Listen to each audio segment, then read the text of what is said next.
రాత్రి పడుకునే ముందు ఈ 4 పనులు చేస్తే ఇంట్లో ధన వర్షం కురుస్తుంది. లక్ష్మీదేవి రహస్యాలు. ఆత్మీయ బంధువులరా, ఈ చరాచర సృష్టిలో వెలుగు ఎంత సత్యమో చీకటి కూడా అంతే పరమార్థాన్ని కలిగి ఉంటుంది. పగలు కర్మభూమి అయితే రాత్రి విశ్రాంతి భూమి మాత్రమే కాదు, అది శక్తిని సమీకరించుకునే పుణ్యభూమి. మనం పగలు చేసే కష్టానికి ఫలితం దక్కాలన్నా, మన ఇంట్లో లక్ష్మీదేవి అడుగు పెట్టాలన్నా, మనం రాత్రి నిద్రపోయే ముందు చేసే పనులే మన తలరాతను నిర్ణయిస్తాయని మీకు తెలుసా? చాలా మంది అనుకుంటారు కష్టపడితే ధనం వస్తుందని. కాని శాస్త్రం చెబుతోంది కేవలం శ్రమ వల్లనే సంపద రాదు. ఆ సంపదను ఆకర్షించే సంస్కారం మన దైనందిన జీవితంలో ఉండాలి. ముఖ్యంగా సూర్యాస్తమయం తర్వాత మనం పాటించే నియమాలు మన దారిద్ర్యాన్ని తరిమికొట్టి అఖండ ఐశ్వర్యాన్ని ప్రసాదిస్తాయి. ఈ రోజు మనం చెప్పుకోబోయే ఈ రహస్యాలు సామాన్యమైనవి కావు. ఇవి సాక్షాత్తు పురాణ పురుషులు, మహర్షులు మనకు అందించిన జీవన సూత్రాలు. ఈ వీడియోను మీరు కేవలం ఒక సమాచారంగా చూడకండి. ఇది మీ జీవితాన్ని మార్చివేసే ఒక ఆధ్యాత్మిక ప్రయాణం. ఎవరైతే ఈ నియమాలను అశ్రద్ధ చేస్తారో వారు జీవితాంతం ఎంత సంపాదించినా చేతిలో చిల్లిగవ్వ మిగలని స్థితికి చేరుకుంటారు. ఇది కేవలం మాట కాదు, ప్రకృతి సిద్ధాంతం. ఈ నియమాలను పాటించని ఇల్లు లక్ష్మీదేవికి నివాస యోగ్యం కాదు, సదా అలక్ష్మీ నివాసంగా మారుతుంది. ఇది ఒక మానసిక హెచ్చరిక మాత్రమే కాదు, మన సనాతన ధర్మం మనకు ఇస్తున్న ఒక గంభీరమైన హెచ్చరిక. శాస్త్రాల ప్రకారం రాత్రి వేళ అనేది దేవతలు సంచరించే సమయం కాదు, అది శక్తులు మేల్కొనే సమయం. మన చుట్టూ ఉండే ప్రాణశక్తిని మనకు అనుకూలంగా మార్చుకోవాలా లేదా వ్యతిరేకంగా మార్చుకోవాలా అనేది మనం పడుకునే ముందు చేసే ఆ 4 పనుల మీద ఆధారపడి ఉంటుంది. వీటిని విస్మరిస్తే మీ ఇంట్లో కలహాలు, అనారోగ్యం మరియు ఆర్థిక ఇబ్బందులు తాండవిస్తాయి. మీరు ఎంతటి మేధావులైనా, ఎంతటి బలవంతులైనా ప్రకృతి నియమాలకు విరుద్ధంగా నడిస్తే పతనం తప్పదు. అందుకే ఈ విషయాలను అత్యంత ఏకాగ్రతతో వినండి. ఈ జ్ఞానాన్ని పొందే అర్హత మీకు ఉంది కాబట్టే మీరు ఇప్పుడు ఈ మాటలను వింటున్నారు. ఇక అసలు విషయానికి వస్తే, పూర్వం ఒకానొక సమయంలో నైమిశారణ్యంలో సోనకాది మహర్షులు సూత మహామునిని ఒక ప్రశ్న అడిగారు. ఓ పుణ్యమూర్తి, మానవలోకంలో మనుష్యులు అహోరాత్రులు శ్రమిస్తున్నారు, అయినప్పటికీ వారి ఇళ్లలో శాంతి లేదు, స్థిరమైన సంపద లేదు. కొందరి ఇళ్లలో లక్ష్మీదేవి తాండవిస్తుంటే మరికొందరి ఇళ్లలో దారిద్ర్యం ఎందుకు రాజ్యమేలుతోంది? దీనికి గల రహస్యమేమిటి అని అడిగారు. అప్పుడు సూత మహాముని చిరునవ్వు నవ్వి, ఓ మహర్షులారా, దీనికి కారణం మానవుడు రాత్రి పూట పాటించవలసిన ధర్మాలను మర్చిపోవడమే. ఏ ఇల్లు అయితే రాత్రి పడుకునే ముందు 4 పవిత్రమైన పనులను నిర్వహిస్తుందో అక్కడ లక్ష్మీదేవి స్వయంగా వచ్చి కొలువు తీరుతుంది అని చెప్పారు. ఆ కథ ఏమిటో, ఆ 4 రహస్య కృత్యాలు ఏమిటో తెలుసుకోవాలంటే మనం కాలచక్రంలో వెనక్కి వెళ్లాలి. అది ఒకానొక పవిత్రమైన సమయం. హిమవత్పర్వతాల మీద పార్వతీ పరమేశ్వరులు ఏకాంతంగా సంభాషించుకుంటున్న వేళ. జగన్మాత అయిన పార్వతీదేవి లోక కళ్యాణం కోసం పరమశివుడిని ఒక రహస్యాన్ని అడుగుతుంది. స్వామి, సంసార సాగరంలో మునిగి తేలే మానవులకు తరించడానికి అనేక మార్గాలు ఉన్నాయి. కాని వారి భౌతిక అవసరాలు తీరి వారు సుఖంగా జీవించడానికి, ముఖ్యంగా లక్ష్మీ కటాక్షం పొంది దారిద్ర్యం నుండి విముక్తి పొందడానికి సులభమైన మార్గం ఏదైనా ఉందా అని అడుగుతుంది. అప్పుడు త్రినేత్రుడు తన ప్రశాంతమైన నేత్రాలను తెరిచి, దేవి, మనుష్యులు చేసే అతిపెద్ద తప్పు ఏమిటంటే వారు పగటిని గౌరవిస్తారు కాని రాత్రిని నిర్లక్ష్యం చేస్తారు. ఏ గృహిణి అయితే, ఏ గృహస్థుడు అయితే రాత్రి నిద్రకు ఉపక్రమించే ముందు ప్రకృతితో అనుసంధానం అవుతారో వారికి అష్టైశ్వర్యాలు లభిస్తాయి.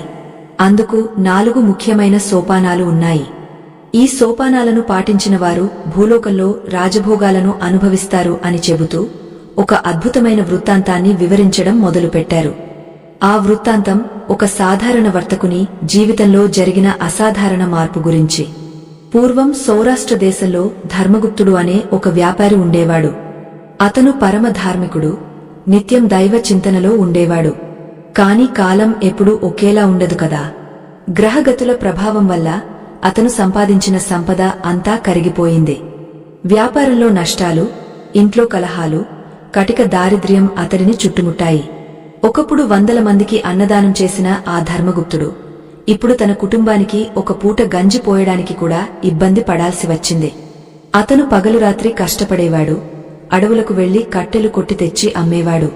కాని వచ్చిన కొద్దిపాటి సొమ్ము ఏదో ఒక రూపంలో ఖర్చయిపోయేది. అతని భార్య సుగుణ పరమ పతివ్రత. ఆమె తన భర్త పడుతున్న కష్టాన్ని చూసి తట్టుకోలేకపోయేది. ఒకరోజు రాత్రి వారు ఆకలితో పడుకోవడానికి సిద్ధమవుతున్నప్పుడు ఆ ఇంటివాకిట ఒక దివ్య తేజస్సు కలిగిన యతి ప్రత్యక్షమయ్యాడు. ఆ యతి రాకతో ఆ చిన్న గుడిసె అంతా ఒక వింతైన సుగంధ పరిమళంతో నిండిపోయింది. ధర్మగుప్తుడు, సుగుణ ఆ యతికి భక్తితో నమస్కరించి తమ వద్ద ఉన్న కొద్దిపాటి నీటిని ఇచ్చి అతిథి సత్కారం చేశారు. ఆ యతివారి పరిస్థితిని గమనించి, నాయనా ధర్మగుప్తా, నీవు పూర్వజన్మలో ఎంతో పుణ్యం చేశావు. కాని ఈ జన్మలో నీవు తెలియక చేస్తున్న కొన్ని చిన్న చిన్న పొరపాట్లు నీ ఇంటికి రావాల్సిన లక్ష్మీదేవిని అడ్డుకుంటున్నాయి. నీవు పగలు ఎంత కష్టపడినా రాత్రి వేళ నీవు పాటించని నియమాల వల్ల నీ శ్రమ అంతా వృథా అవుతోంది. నీవు రాత్రి పడుకునే ముందు చేసే పనులలో మార్పు చేసుకుంటే నీ దారిద్ర్యం పటాపంచలు అవుతుంది అని చెప్పారు. యతివరేణ్యుని మాటలు విన్న ధర్మగుప్తుడు ఒక్కసారిగా నిశ్చేష్టుడయ్యాడు. తనలో తనే ఆలోచించుకుంటూ, స్వామీ, నేను పగలు రాత్రి కష్టపడుతున్నాను, ఎవరికీ అపకారం చేయడం లేదు, అబద్ధం ఆడటం లేదు, మరి నా ఇంట దారిద్ర్యం ఎందుకు తాండవిస్తోంది అని అనుకున్నాను. కాని మీరు చెబుతున్నది వింటుంటే తెలియక చేసే చిన్న చిన్న తప్పులే కొండంత కష్టాలను తెచ్చిపెడతాయని అర్థమవుతోంది. దయచేసి ఆ రహస్యాలను మాకు వివరంగా వివరించండి అని వేడుకున్నాడు. అప్పుడు ఆ యతి తన కమండలంలోని నీటిని భూమిపై చల్లి ప్రశాంతమైన స్వరంతో ఇలా చెప్పసాగాడు. నాయనా ధర్మగుప్తా, లక్ష్మీదేవి చంచలమైనది అని అందరూ అంటారు. కాని ఆమె కేవలం క్రమశిక్షణ లేని చోట మాత్రమే చంచలముగా ఉంటుంది. ఏ ఇంట్లో అయితే నియమ నిష్ఠలు ఉంటాయో అక్కడ ఆమె స్థిర నివాసం ఉంటుంది. మొదటి రహస్యం ఏమిటంటే రాత్రి పడుకునే ముందు వంటగదిని శుభ్రం చేయడం. చాలామంది ఇళ్లలో రాత్రి భోజనం చేసిన తర్వాత ఎంగలి గిన్నెలను అలాగే సింకులో వదిలేస్తారు. తెల్లవారుజామున కడగవచ్చులే అని నిర్లక్ష్యం చేస్తారు. ఇది పరమ భయంకరమైన దోషం. వంటగది అనేది సాక్షాత్తు అన్నపూర్ణాదేవి నివాసముండే పుణ్యస్థలం.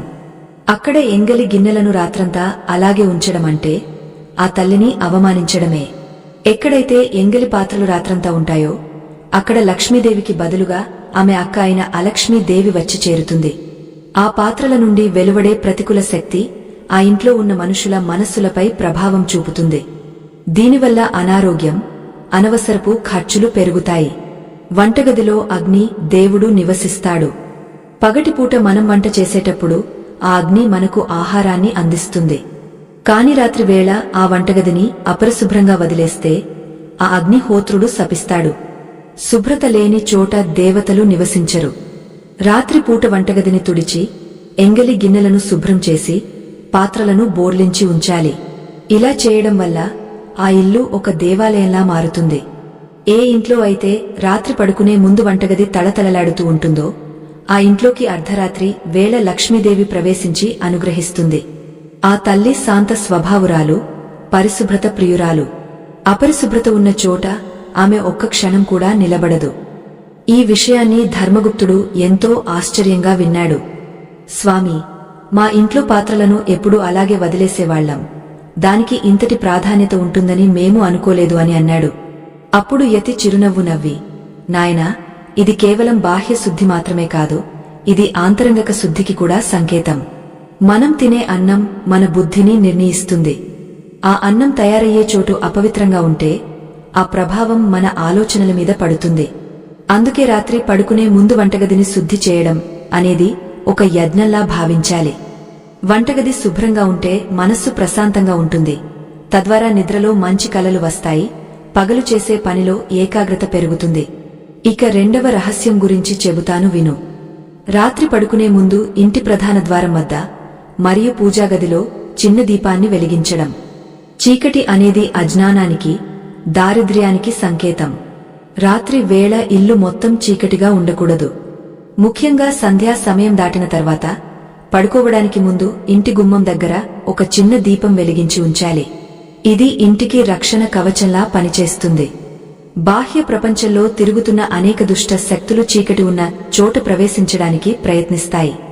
కాని ఎక్కడైతే వెలుగు ఉంటుందో అక్కడ ఆ శక్తులు దరిచేరలేవు. దీపం అంటే సాక్షాత్తు పరమాత్మ స్వరూపం. ఆ దీపపు వెలుగు లక్ష్మీదేవికి దారి చూపిస్తుంది. దీపం వెలిగించేటప్పుడు కేవలం వత్తిని వెలిగించడం మాత్రమే కాదు, మనలోని అహంకారాన్ని, భయాన్ని కూడా ఆ జ్యోతిలో దహనం చేయాలి. రాత్రి వేళ ఇంటి ముందు దీపం ఉండటం వల్ల పితృదేవతలు కూడా సంతోషిస్తారు. వారు తమ సంతతిని ఆశీర్వదిస్తారు. ఏ ఇంటిపై అయితే పితృదేవతల ఆశీస్సులు ఉంటాయో ఆ ఇంటికి తిరుగుండదు. పితృదోషాలు ఉన్నవారికి ఎంత సంపాదించినా కలిసిరాదు.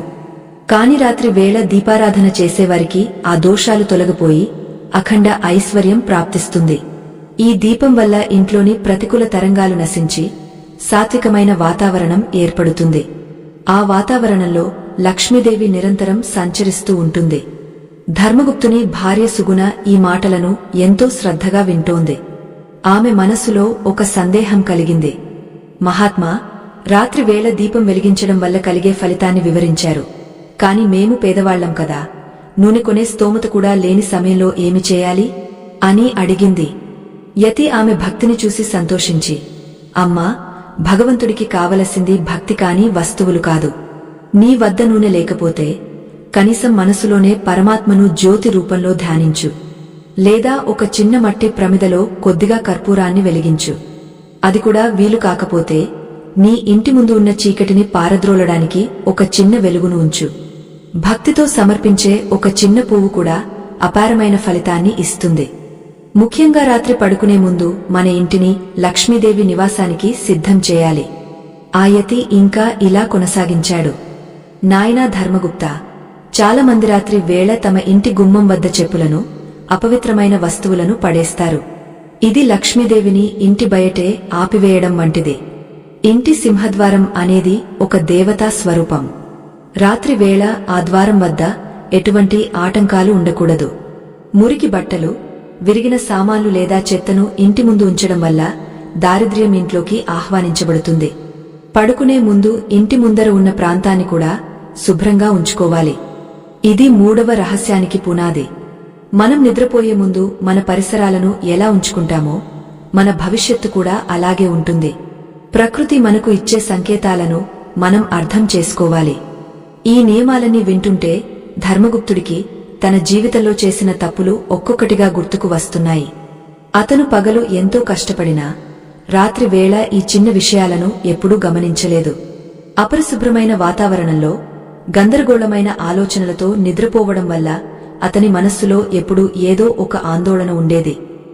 ఆందోళన వల్ల అతను చేసే పనులలో తప్పులు జరిగేవి. ఆ తప్పులే ఆర్థిక నష్టాలకు దారితీశాయి. ఇప్పుడు ఆ యతి చెబుతున్న మాటలు అతనిలో ఒక కొత్త ఆశను, ఉత్సాహాన్ని నింపుతున్నాయి. కేవలం శ్రమ మాత్రమే కాదు, సంస్కారం కూడా అవసరమని అతను గ్రహించాడు. ఆ యతి ముఖం నుండి వెలువడుతున్న ఆ దివ్య తేజస్సు అతనికి ఒక కొత్త మార్గాన్ని చూపిస్తోంది. యతివరేణ్యుడు తన ప్రసంగాన్ని ఆపకుండా ధర్మగుప్తుని వైపు చూసి ఇలా అన్నాడు. నాయనా, ఇంకా 2 అతి ముఖ్యమైన విషయాలు ఉన్నాయి.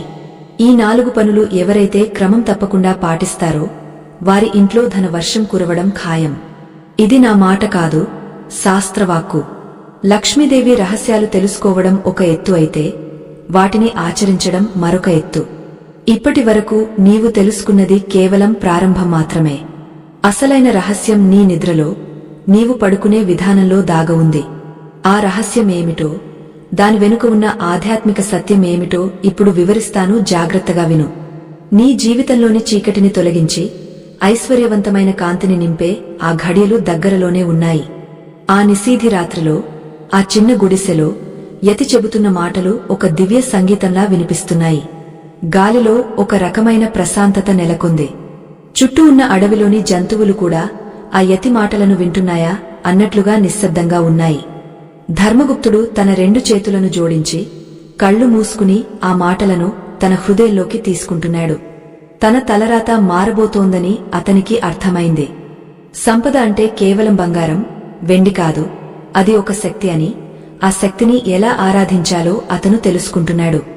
ఆ యతి తన గంభీరమైన స్వరంతో 3వ మరియు 4వ రహస్యాలను వివరించడానికి సిద్ధమయ్యాడు. ఆ విషయాలు వింటే ఎవరైనా ఆశ్చర్యపోవాల్సిందే. ఎందుకంటే అవి మన నిత్య జీవితంలో మనం చేసే చిన్న చిన్న పనులే. ఆ యతివరేణ్యుడు తన అమృతవాకులతో కాలజ్ఞానాన్ని బోధిస్తుంటే ఆ చిన్న గుడిసె ఒకానొక పవిత్ర తపోవనంలా మారిపోయింది. ఆయన తన గంభీరమైన స్వరంతో ఇలా కొనసాగించారు. నాయనా ధర్మగుప్త, మూడవ రహస్యం నీ శరీరానికి మరియు నీవు విశ్రమించే ప్రదేశానికి సంబంధించింది. మానవుడు రోజంతా బయట తిరుగుతూ అనేక రకాల వ్యక్తులను కలుస్తాడు, వివిధ ప్రదేశాలను సందర్శిస్తాడు. దీనివల్ల మన పాదాలకు కేవలం ధూళి మాత్రమే కాదు, బయట ప్రపంచంలోని ప్రతికూల తరంగాలు కూడా అంటుకుంటాయి.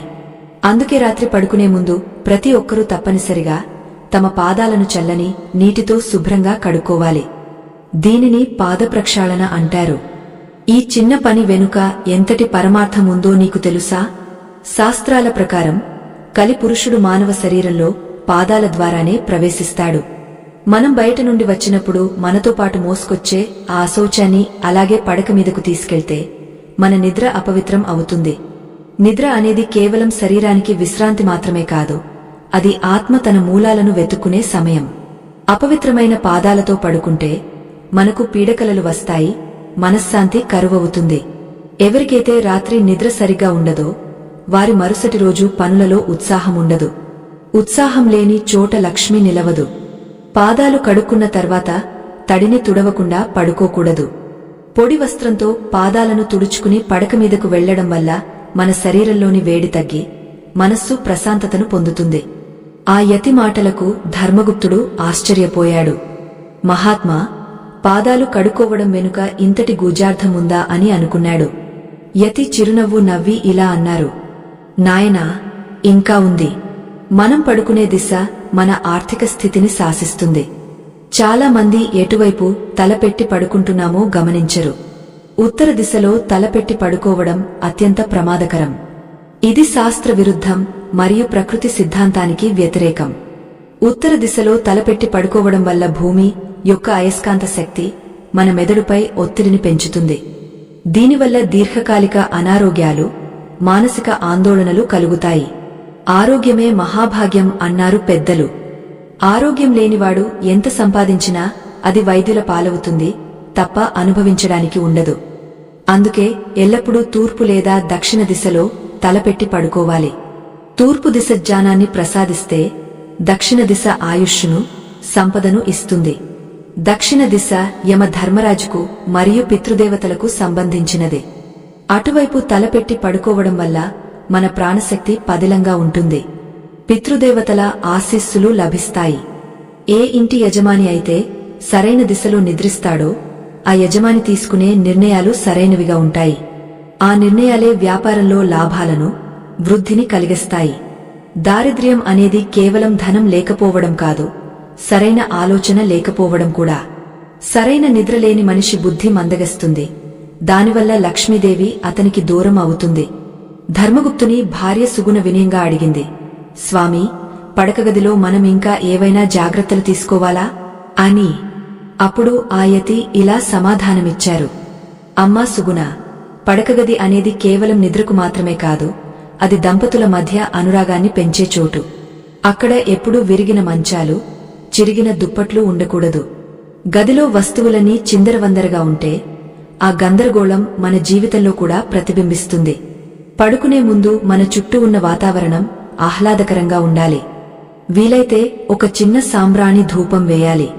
ఆ సుగంధం మనలోని నాడులను ఉత్తేజితం చేస్తుంది, ప్రతికూల ఆలోచనలను పారద్రోలుతుంది. ముఖ్యంగా పడుకోవడానికి ముందు మనస్సును ప్రక్షాళన చేసుకోవాలి.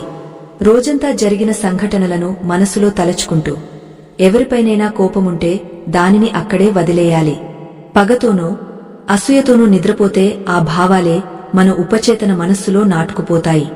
తెల్లారేసరికి అవి విషవృక్షాలుగా మారి మన ఉత్సాహాన్ని హరిస్తాయి. లక్ష్మీదేవి ప్రశాంతమైన చిత్తమున్న చోటే కొలువై ఉంటుంది. పడుకునే ముందు ఇష్టదైవాన్ని స్మరిస్తూ కృతజ్ఞతాభావంతో కళ్ళు మూసుకోవాలి.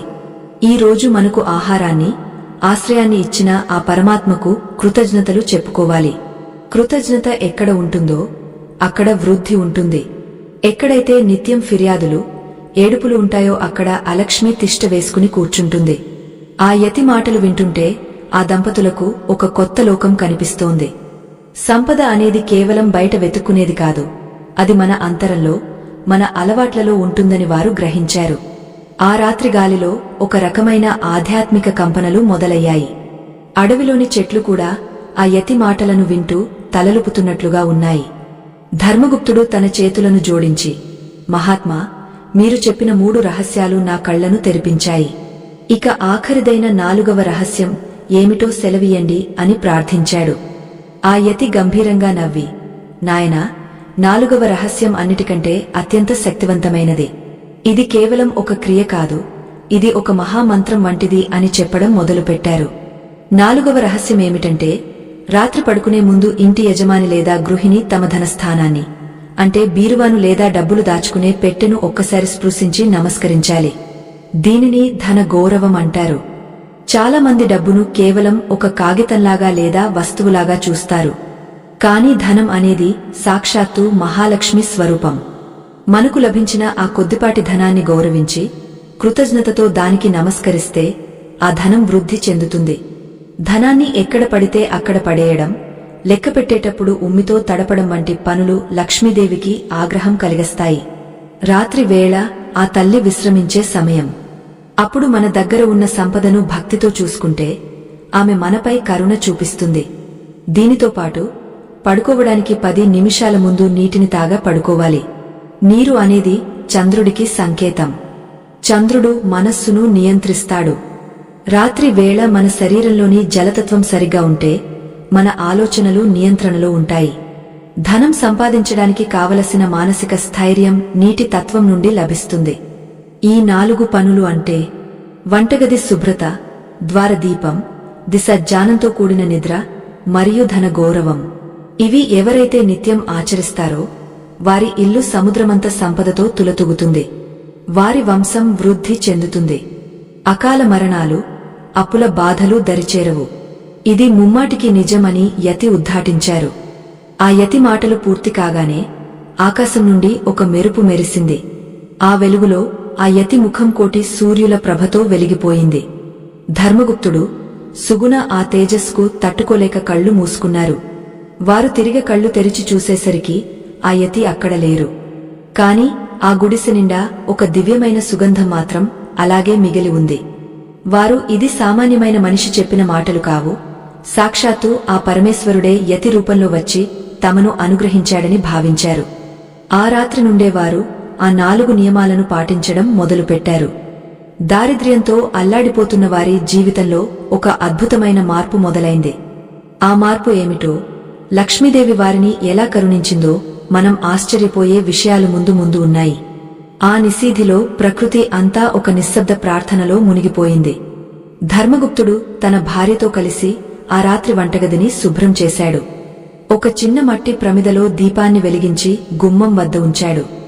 మనసులో ఎంతో కాలంగా ఉన్న భయాలు, ఆందోళనలు మంచులా కరిగిపోవడం అతను గమనించాడు. అతను దక్షిణ దిశలో తలపెట్టి పడుకున్నప్పుడు ఇంతకుముందు ఎప్పుడూ లేని ఒక ప్రశాంతత అతన్ని ఆవహించింది. ఆ నిద్రలో అతనికి ఒక అద్భుతమైన కల వచ్చింది. ఆ కలలో ఒక దివ్యమైన స్త్రీ మూర్తి బంగారు వస్త్రాలు ధరించి పద్మము మీద కూర్చుని చిరునవ్వు చిందిస్తూ కనిపించింది. ఆమె చేతి నుండి బంగారు నాణేలు వర్షంలా కురుస్తున్నాయి. ఆ దృశ్యం అతనికి ఒక కొత్త ఉత్సాహాన్ని, ఆశను ఇచ్చింది. ఆ కల ధర్మగుప్తునిలో ఒక నూతన ఉత్తేజాన్ని నింపింది. తెల్లవారుజామునే మేల్కొన్న అతను తన శరీరంలో ఒక వింతైన తేలికదనాన్ని గమనించాడు. గతంలో నిద్రలేవగానే ఉండే బద్ధకం, మనసులో ఉండే అశాంతి ఇప్పుడు మచ్చుకైనా లేవు. తన భార్య సుగుణ కూడా ఎంతో ఉత్సాహంగా పనులు చేసుకోవడం చూసి అతను ఆశ్చర్యపోయాడు. ఆ చిన్న గుడిసె ఇప్పుడు కేవలం ఒక నివాసంలా లేదు, ఒక పవిత్రమైన ఆలయంలా వెలిగిపోతోంది. రాత్రివారు వంటగదిని శుభ్రం చేయడం వల్ల ఆ ప్రదేశం నుండి ఒక రకమైన సాత్విక ప్రకంపనలు వెలువడుతున్నాయి. అన్నపూర్ణాదేవి అనుగ్రహం ఆ ఇంట్లో నిండి ఉందని వారికి స్పష్టంగా అర్థమైంది. ధర్మగుప్తుడు తన భార్యతో కలిసి ఆ యతివరేణ్యుడు చెప్పిన మాటల గురించి చర్చించాడు. సుగుణ, మనం ఇన్నాళ్లు ఎంతో కష్టపడ్డాము కాని లక్ష్మీదేవిని ఎలా ఆహ్వానించాలో మనకు తెలియలేదు. ఆ యతి రూపంలో వచ్చింది సాక్షాత్తు ఆ పరమేశ్వరుడే అని నా అంతరాత్మ చెబుతోంది. కేవలం రాత్రిపూట మనం చేసిన ఆ చిన్న మార్పులే మన మనసులను ఇంతగా ప్రశాంతపరిచాయంటే ఇక ముందు ముందు ఎంతటి అద్భుతాలు జరుగుతాయో కదా అని అన్నాడు. సుగుణ కూడా ఆనందంతో కళ్ళు చెమ్మగిల్లగా, నాథా, ఆ దీపపు వెలుగులో నాకు ఏదో తెలియని ధైర్యం కలిగింది. దారిద్ర్యం అనేది మన ఇంటిని వదిలి వెళ్లిపోతోందని నాకు అనిపిస్తోంది అని పలికింది. అదే రోజు ఉదయం ధర్మగుప్తుడు తన నిత్యకృత్యాలను ముగించుకుని అడవికి వెళ్లడానికి సిద్ధమయ్యాడు. అయితే ఈసారి అతనిలో ఎప్పుడూ ఉండే నిరాశ లేదు. భగవంతునిపై భారవేసి ఆ యతి చెప్పిన సూత్రాలను మనసులో తలచుకుంటూ నడక సాగించాడు. దారిలో అతనికి ఒక వృద్ధ వర్తకుడు కనిపించాడు. ఆ వర్తకుడి బండి చక్రం బురదలో ఇరుక్కుపోయి ఉంది. చుట్టూ ఎవరూ లేని ఆ సమయంలో ధర్మగుప్తుడు ఏమాత్రం ఆలోచించకుండా ముందుకు వెళ్లి తన సర్వశక్తిని ఒడ్డి ఆ బండిని బయటకు తీశాడు. ఆ వృద్ధ వర్తకుడు ధర్మగుప్తుని చూసి ఎంతో సంతోషించాడు.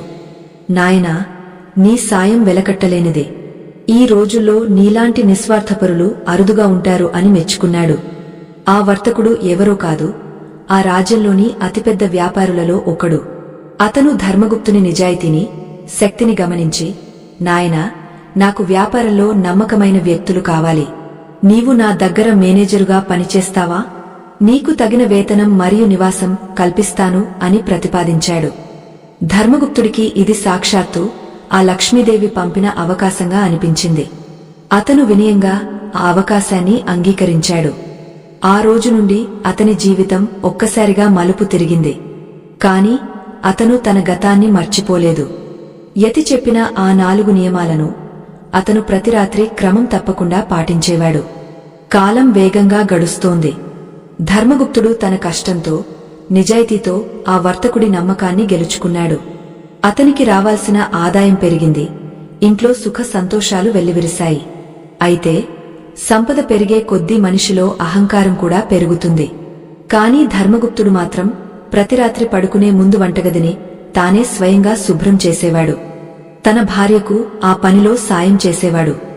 ఇంటి ముందర దీపం పెట్టడం, పాదాలను కడుక్కుని సరైన దిశలో నిద్రించడం మరియు తన దగ్గర ఉన్న ధనాన్ని భక్తితో నమస్కరించడం అతను ఎప్పుడూ మర్చిపోలేదు. ఒకరోజు రాత్రి ధర్మగుప్తుడు తన గదిలో ధనపేటికకు నమస్కరిస్తుండగా అతనికి ఒక సందేహం కలిగింది. మనం ఈ పనులు చేస్తున్నాం కాబట్టే ధనం వస్తోందా, లేక ఇది కేవలం ఒక నమ్మకమా అని ఆలోచించాడు. సరిగ్గా అదే సమయంలో గాలికి కిటికీలు దడదడలాడాయి. గదిలో వెలుగుతున్న దీపం ఒక్కసారిగా పెద్దదైంది. ఆ వెలుగులో అతనికి ఒక నీడ కనిపించింది. అది ఒక వికృతమైన రూపం. ఆ రూపం ఎవరో కాదు, అలక్ష్మీదేవి. ఆమె అతని వైపు చూసి, ఓ ధర్మగుప్తా, నేను నీ ఇంటిలోకి ప్రవేశించడానికి ఎన్నో రోజులుగా ప్రయత్నిస్తున్నాను. కాని నీవు పెట్టిన ఆ దీపం, నీవు పాటిస్తున్న ఆ శుభ్రత నన్ను లోపలికి రానివ్వడం లేదు అని గర్జించింది. అలక్ష్మీదేవి మాటలు విని ధర్మగుప్తుడు వణికిపోయాడు. కాని వెంటనే తేరుకుని, అమ్మా, నీవు దారిద్ర్య దేవతవు కదా, నా ఇంట్లో నీకు చోటు లేదు. నేను మహాలక్ష్మిని నమ్ముకున్నాను అని ధైర్యంగా చెప్పాడు. అప్పుడు అలక్ష్మి వికటంగా నవ్వి, నాయనా, మహాలక్ష్మి ఎక్కడ ఉంటుందో నేను అక్కడ ఉండలేను అన్నది నిజమే. కాని నీవు ఎప్పుడైతే ఈ నియమాలను పాటించడం ఆపేస్తావో, ఎప్పుడైతే నీవు అహంకారంతో నీ పాదాలను కడుక్కోకుండా పడక మీదకు వెళ్తావో, అప్పుడు నేను నీ బుద్ధిలో ప్రవేశిస్తాను. అప్పుడు నీ సంపద అంతా కరిగిపోతుంది. నీవు మళ్లీ ఆ పాత గుడిసెకే చేరుకుంటావు అని హెచ్చరించి మాయమైపోయింది. ఈ సంఘటన ధర్మగుప్తుడిని మరింత అప్రమత్తం చేసింది. సంపద రావడం కంటే వచ్చిన సంపదను నిలుపుకోవడం చాలా కష్టమని అతనికి అర్థమైంది. ఆ రాత్రి పడుకునే ముందు అతను యతి చెప్పిన మాటలను మళ్లీ మళ్లీ మననం చేసుకున్నాడు. వంటగదిలో ఎంగలి పాత్రలు ఉండటం అంటే అది అలక్ష్మికి ఆహ్వానం పలకడమే. ఇంటి ముందు దీపం లేకపోవడం అంటే చీకటి శక్తులకు దారి చూపడమే. పాదాలను కడగకపోవడం అంటే కలిపురుషుడిని ఆహ్వానించడమే. ఈ 4 రహస్యాలు కేవలం ధనం కోసం మాత్రమే కాదు, మన ఇంటి ఆత్మను రక్షించుకోవడానికి అని అతను గ్రహించాడు. ధర్మగుప్తుడు తన భార్యతో కలిసి ఒక నిర్ణయం తీసుకున్నాడు. ఈ రహస్యాలను కేవలం తామే పాటించడం కాదు, ఊరిలో ఉన్న వారందరికీ తెలియజేయాలి అని అనుకున్నారు. ఎందుకంటే లోకంలో చాలా మంది తెలియక దారిద్ర్యంలో మగ్గపోతున్నారు. వారు పగలు ఎంత కష్టపడినా రాత్రి వేళ చేసే పొరపాట్ల వల్ల వారి శ్రమ అంతా బూడిదలో పోసిన పన్నీరు అవుతోంది. కాని ఈ రహస్యాలను అందరికీ చెప్పడం అంత సులభం కాదు. ఎందుకంటే జనం సులభంగా నమ్మరు. వారికి ఏదైనా ఒక అద్భుతం కనిపిస్తేనే గాని మారుతున్న కాలానికి అనుగుణంగా తమ అలవాట్లను మార్చుకోరు. ఆ సమయంలో ఆ గ్రామంలో ఒక పెద్ద విపత్తు సంభవించింది. ఊరిలో ఉన్న బావులన్నీ ఎండిపోయాయి, పంటలు పండటం లేదు. ప్రజలందరూ ఆకలితో అలమటిస్తున్నారు. ధర్మగుప్తుడు తన దగ్గర ఉన్న ధనాన్ని ప్రజలకు పంచడం మొదలుపెట్టాడు. కాని అది ఎంతకాలం సరిపోతుంది? అప్పుడు అతను ప్రజలందరినీ పిలిచి, ఓ గ్రామస్తులారా, మన ఊరిపై అలక్ష్మి కన్ను పడింది. మనం చేసే అపవిత్ర పనుల వల్ల దేవతలు మనపై ఆగ్రహంతో ఉన్నారు. రండి, మనమందరం కలిసి రాత్రి వేళ ఈ 4 నియమాలను పాటిద్దాం. మన గ్రామమే ఒక దేవాలయంగా మారుతుంది అని పిలుపునిచ్చాడు. కొందరు అతడిని ఎగతాళి చేశారు. కేవలం వంటగది శుభ్రం చేస్తే, దీపం పెడితే వర్షాలు కురుస్తాయా అని నవ్వారు. కాని మరికొందరు ధర్మగుప్తుని మీద ఉన్న నమ్మకంతో అతను చెప్పినట్లు చేయడానికి సిద్ధమయ్యారు. ఆ రాత్రి గ్రామంలోని సగం ఇళ్లలో దీపాలు వెలిగాయి. వంటగదులు శుభ్రపడ్డాయి. జనం తమ పాదాలను కడుక్కుని భగవంతుని స్మరిస్తూ నిద్రపోయారు. ఆశ్చర్యకరంగా అర్ధరాత్రి వేళ ఆకాశంలో మేఘాలు కమ్మాయి. ఎప్పుడూ లేని విధంగా ఒక చల్లని గాలి వీచింది. ప్రకృతిలో ఏదో ఒక గొప్ప మార్పు చోటు చేసుకోబోతోందని అందరికీ అర్థమైంది. ఆ రాత్రి ధర్మగుప్తుడు తన గదిలో కూర్చుని ధ్యానం చేస్తుండగా అతనికి మళ్లీ ఆ యతివరేణ్యుడి కంఠస్వరం వినిపించింది. నాయనా ధర్మగుప్తా, నీవు కేవలం నీ గురించి మాత్రమే కాకుండా లోక కళ్యాణం కోసం ఆలోచిస్తున్నావు. నీ ఈ సంకల్పం లక్ష్మీదేవికి ఎంతో నచ్చింది. ఎక్కడైతే 10 మంది కలిసి శుభ్రతను, భక్తిని పాటిస్తారో అక్కడ సంపద వర్షం కురుస్తుంది. అయితే జాగ్రత్త, ఈ ప్రయాణంలో నీకు అనేక పరీక్షలు ఎదురవుతాయి. ఆ పరీక్షలను నీవు ఎలా ఎదుర్కొంటావో దానిపైనే నీ గ్రామ భవిష్యత్తు ఆధారపడి ఉంటుంది అని ఆ వాణి హెచ్చరించింది. ఆ పరీక్షలు ఏమిటి? ధర్మగుప్తుడు ఆ గ్రామాన్ని ఎలా కాపాడాడు అన్నది మనం తెలుసుకోవాలి. ఆ గంభీరమైన హెచ్చరిక విన్న ధర్మగుప్తుడి హృదయం ఒక్కసారిగా భారమైంది. ప్రకృతి కరుణించి మేఘాలు కమ్మాయిగాని ఆ మేఘాల వెనుక దాగ ఉన్న గండమేమిటో అతనికి అర్థం కాలేదు. అకస్మాత్తుగా ఆకాశం నుండి చినుకులు కురవడం మొదలైంది. ఆ చినుకులు భూమిని తాకగానే ఒక వింతైన సుగంధం ఊరంతా వ్యాపించింది. జనం ఆనందంతో వీధుల్లోకి వచ్చి నాట్యం చేయడం మొదలుపెట్టారు. కాని ధర్మగుప్తుడు మాత్రం ఆ యతి చెప్పిన మాటలను తలచుకుంటూ తన గడప వద్దే నిలబడ్డాడు. లక్ష్మీదేవి అనుగ్రహం పొందేటప్పుడు వచ్చే ఆటంకాలు కూడా అంతే బలంగా ఉంటాయని అతనికి తెలుసు. గ్రామ ప్రజలందరూ ఆ వర్షంలో తడుస్తూ ఆనందపడుతుండగా ఊరి పెద్ద ఒకరు ధర్మగుప్తుని వద్దకు వచ్చారు. నాయనా, నీవు చెప్పిన ఆ 4 పనులు ఏదో మహిమను చూపించాయి. చూడు, ఎండిపోయిన భూమి ఎలా పులకించిపోతోందో అని అన్నారు. ధర్మగుప్తుడు చిరునవ్వుతో, అయ్యా, ఇది కేవలం ఆరంభం మాత్రమే. లక్ష్మీదేవి మన ఇంటికి రావాలంటే మనం ఎంత పరిశుభ్రంగా ఉండాలో, ఆమె మన ఇంట్లోనే స్థిరంగా ఉండాలంటే అంతకంటే ఎక్కువ క్రమశిక్షణతో ఉండాలి అని చెప్పాడు. అయితే ఆ వర్షం కేవలం నీటి వర్షం కాదు, అది వారి విశ్వాసానికి జరుగుతున్న ఒక పరీక్ష. వర్షం కురుస్తున్న కొద్దీ గాలి వేగం పెరిగింది. చూస్తుండగానే అది ఒక పెద్ద తుపానుగా మారింది. ఇళ్ల ముందు వెలిగించిన దీపాలు ఒక్కొక్కటిగా ఆరిపోవడం మొదలైంది.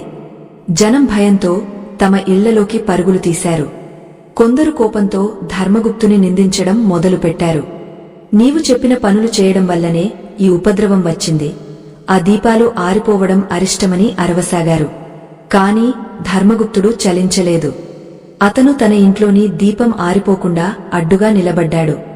తన మనస్సులో లక్ష్మీ అష్టోత్తరాన్ని పఠిస్తూ ఆ తల్లిని వేడుకున్నాడు. ఆ తుపాను హోరులో ఒక వింతైన ఆకారం గ్రామం వెలుపల కనిపించింది. అది ఒక నల్లని మేఘంలా ఉండి గ్రామం వైపు దూసుకొస్తోంది. అది దారిద్ర్యానికి చిహ్నమైన అలక్ష్మీదేవి స్వరూపం.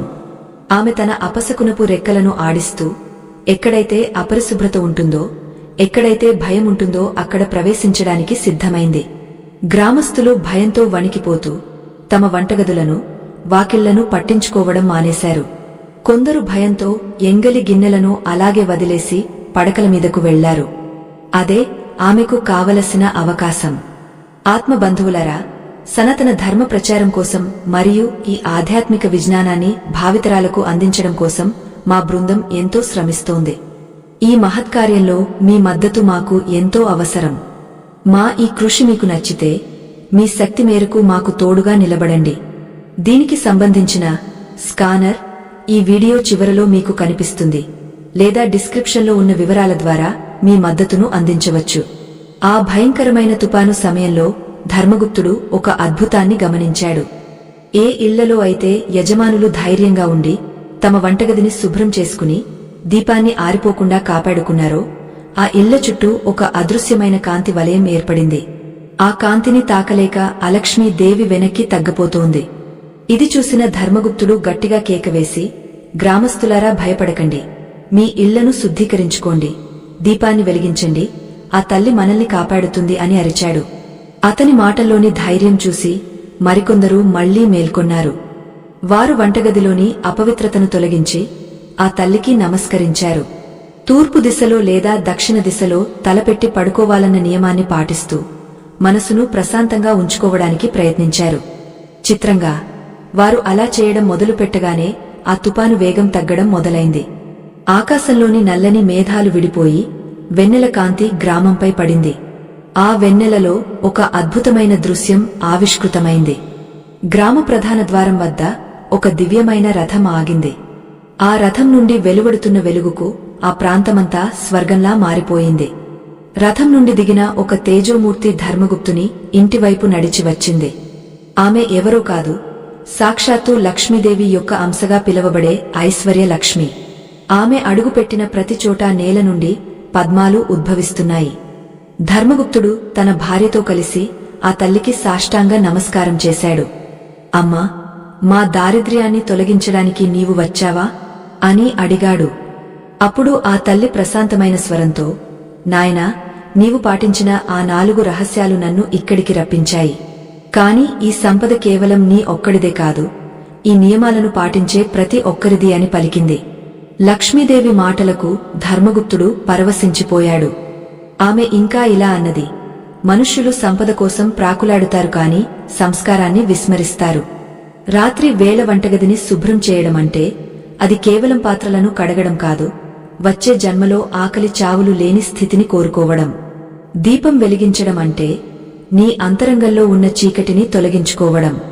పాదాలను కడుక్కోవడమంటే బయట ప్రపంచపు మాలిన్యాన్ని నీ అంతరంగంలోకి రాకుండా చూసుకోవడం. ఇక నీవు దాచుకున్న ధనాన్ని గౌరవించడం అంటే ప్రకృతి ప్రసాదించిన వనరుల పట్ల కృతజ్ఞత కలిగి ఉండటం. ఈ 4 పనులు చేసేవారికి నేను ఎప్పుడూ రుణపడి ఉంటాను. వారు నన్ను పిలవాల్సిన పనిలేదు, నేనే వారి వెతుక్కుంటూ వస్తాను. కాని ఒక్కటి గుర్తుంచుకో, ధనం రాగానే అహంకారం కూడా వస్తుంది. ఆ అహంకారం నీలో ప్రవేశించిన క్షణమే నీవు ఈ నియమాలను విస్మరిస్తావు. అప్పుడు మళ్లీ దారిద్ర్యం నీ తలుపు తడుతుంది. అందుకే నిరంతరం అప్రమత్తంగా ఉండాలి అని హెచ్చరించింది. ఆ తల్లి దీవెనలతో ధర్మగుప్తుని ఇల్లు అష్టైశ్వర్యాలతో నిండిపోయింది. ఊరిలోని ప్రజలందరికీ కూడా తగినంత ధాన్యము, సంపద లభించాయి. గ్రామం అంతా ఇప్పుడు ఒక కొత్త వెలుగుతో ప్రకాశిస్తోంది. ప్రజలు ఒకరినొకరు గౌరవించుకోవడం, పరిశుభ్రతను పాటించడం నేర్చుకున్నారు. ధర్మగుప్తుడు మాత్రం తన రోజువారీ పనులలో ఏమాత్రం మార్పు రానివ్వలేదు.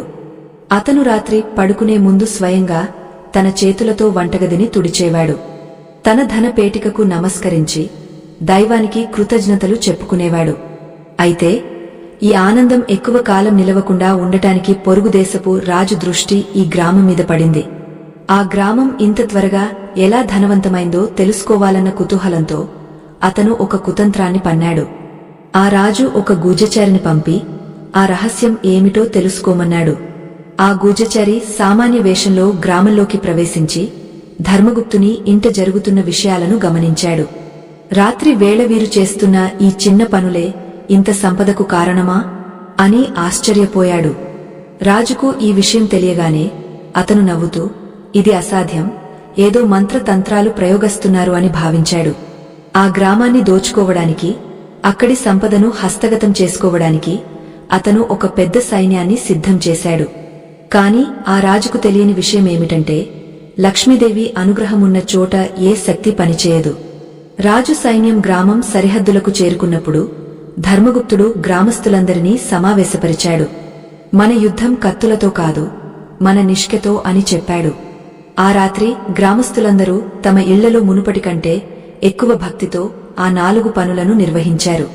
ఆకాశం నుండి కురిసిన ఆ దివ్యమైన వెలుగు రాజు సైన్యాన్ని కళ్ళు మిరుమిట్లు గొలిపేలా చేసింది.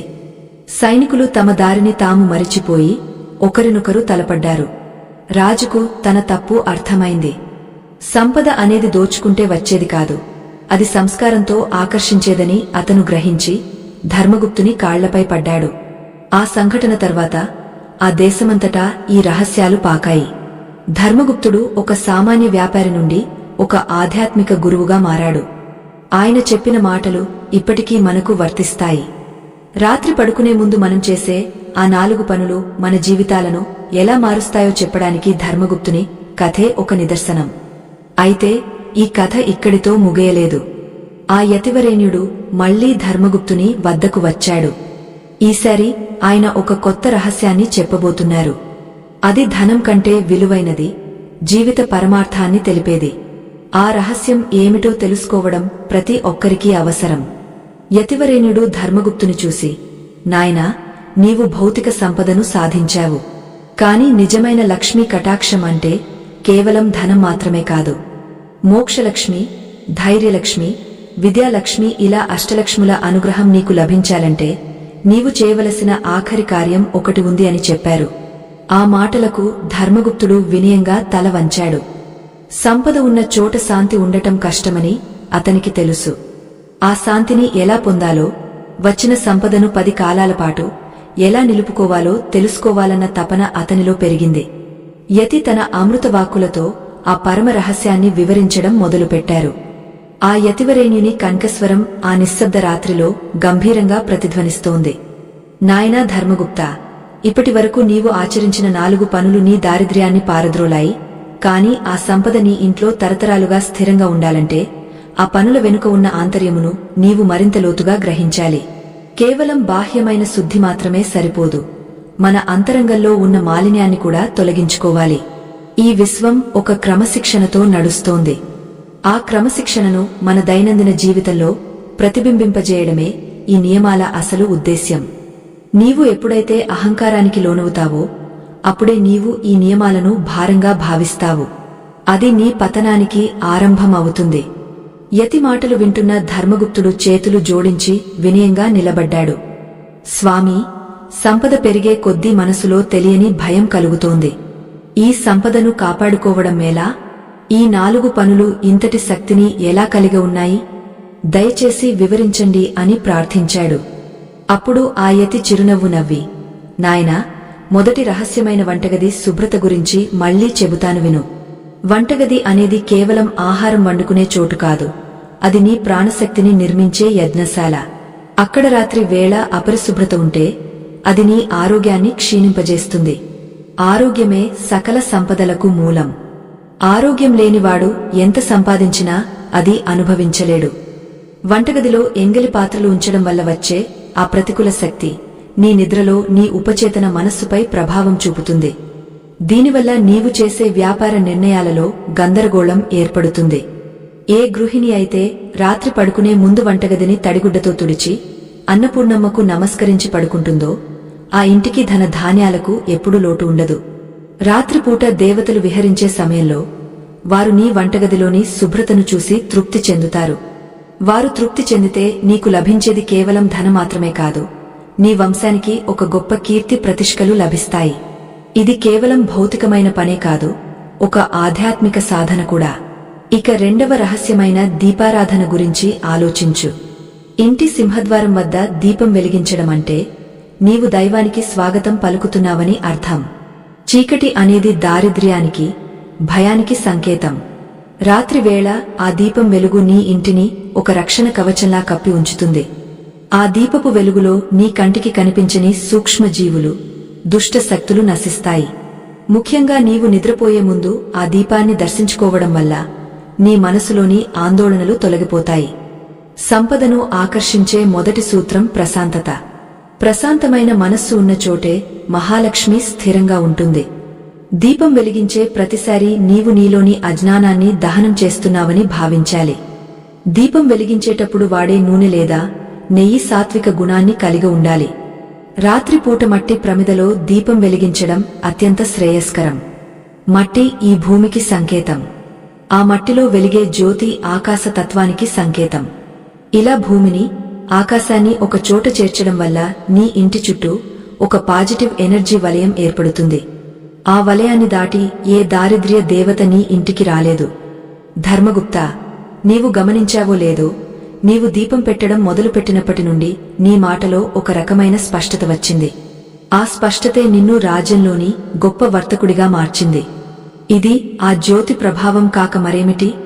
మూడవ రహస్యమైన పాదప్రక్షాళన మరియు నిద్రించే దిశ గురించి నీవు చాలా జాగ్రత్తగా ఉండాలి. మానవ శరీరంలో పాదాలు అత్యంత కీలకమైనవి. రోజంతా నీవు భూమిపై నడిచినప్పుడు అనేక రకాల శక్తులతో నీవు అనుసంధానం అవుతావు. ఆ అపరిశుభ్రతతో పడకమీదకు వెళ్లడమంటే నీవు నీ పవిత్రమైన నిద్రను అపవిత్రం చేసుకోవడమే. పాదాలను కడుక్కోవడం వల్ల శరీరంలోని అధిక వేడి తగ్గి నాడీ వ్యవస్థ ఉత్తేజితం అవుతుంది. ఇక దిశల విషయానికి వస్తే, దక్షిణం వైపు తలపెట్టడం వల్ల భూమి యొక్క అయస్కాంత శక్తి నీ శరీరంలోని రక్త ప్రసరణను క్రమబద్ధం చేస్తుంది. దీనివల్ల నీకు లోతైన నిద్ర పడుతుంది. లోతైన నిద్ర వల్ల నీ మేధస్సు పదును దేలుతుంది. సంపద అనేది కేవలం అదృష్టం వల్ల రాదు. అది నీ మేధస్సు మరియు నీవు తీసుకునే సరైన నిర్ణయాల వల్ల వస్తుంది. ఎవరైతే ఉత్తర దిశలో తలపెట్టి పడుకుంటారో వారికి క్రమంగా జ్ఞాపకశక్తి తగ్గపోతుంది, చిరాకు పెరుగుతుంది. అటువంటి వారు ఎంత కష్టపడినా వారికి సరైన గుర్తింపు రాదు. వారు సంపాదించిన దానికంటే పోగొట్టుకున్నదే ఎక్కువగా ఉంటుంది. అందుకే దిశల పట్ల అవగాహన కలిగి ఉండటం అత్యంత అవసరం. రాత్రిపూట పడుకునే ముందు పడకగదిలో సుగంధ పరిమళాలు ఉండేలా చూసుకోవడం కూడా ఒక రహస్యమే. అది నీ మనస్సును ఆహ్లాదపరిచి నీవు తెల్లవారుజామున ఉత్సాహంగా మేల్కొనేలా చేస్తుంది. ఉత్సాహవంతుడిని లక్ష్మీదేవి ఎప్పుడూ వదలదు. ఆఖరిదైన నాలుగవ రహస్యం ధన గౌరవం. ఇది అన్నిటికంటే ముఖ్యమైనది. డబ్బును కేవలం వినియోగ వస్తువుగా చూడకండి. ప్రతి నాణ్యం వెనుక ఒక శక్తి ఉంటుంది. నీవు నీ సంపాదనను ఎంతగా గౌరవిస్తావో అది అంతగా వృద్ధి చెందుతుంది. రాత్రి పడుకునే ముందు నీ ధనస్థానానికి నమస్కరించడం వల్ల నీవు నీ సంపద పట్ల కృతజ్ఞతను చాటుకుంటున్నావు. కృతజ్ఞత లేని మనిషికి ఎంత ఇచ్చినా అది సముద్రంలో కలిసిన నీటి బొట్టులాగే ఉంటుంది. నీవు నీ సంపదను ప్రేమతో చూస్తే ఆ సంపద నీ దగ్గరే ఉండటానికి ఇష్టపడుతుంది. ధనాన్ని చిందరవందరగా పడేయడం, గౌరవం లేకుండా లెక్కపెట్టడం వంటి పనులు లక్ష్మీదేవికి అసహ్యం కలిగిస్తాయి. ఆ యతి మాటలు వింటున్న కొద్దీ ధర్మగుప్తుడికి ఒక విషయం స్పష్టమైంది. ఈ 4 పనులు కేవలం ధనం కోసం చేసేవి కావు. ఇవి మనిషిని ఉన్నతమైన స్థితికి తీసుకెళ్లే మెట్లు. అతను తన మనసులో ఇలా అనుకున్నాడు, ఆహా, ఎంతటి గొప్ప జ్ఞానం! మనం రోజువారీ చేసే పనుల్లో ఇంతటి అంతరార్థముందా అని ఆశ్చర్యపోయాడు. యతివరేణ్యుడు ఇంకా ఇలా అన్నారు, నాయనా, ఈ 4 నియమాలను పాటించే గృహంలో అకాల మరణాలు ఉండవు. ఆ ఇల్లు ఎప్పుడూ కలకలలాడుతూ ఉంటుంది. అయితే ఒకానొక సమయంలో నీకు ఒక పెద్ద పరీక్ష ఎదురవుతుంది. నీవు సంపాదించిన సంపదను వదిలేయాల్సి వస్తే నీవు దానికి సిద్ధంగా ఉన్నావా అని అడిగారు. యతివేసిన ఆ ప్రశ్నకు ధర్మగుప్తుడు ఒక్క క్షణం నిశ్శబ్దంగా ఉండిపోయాడు. సంపద మీద మమకారం పెంచుకోవడం సహజం.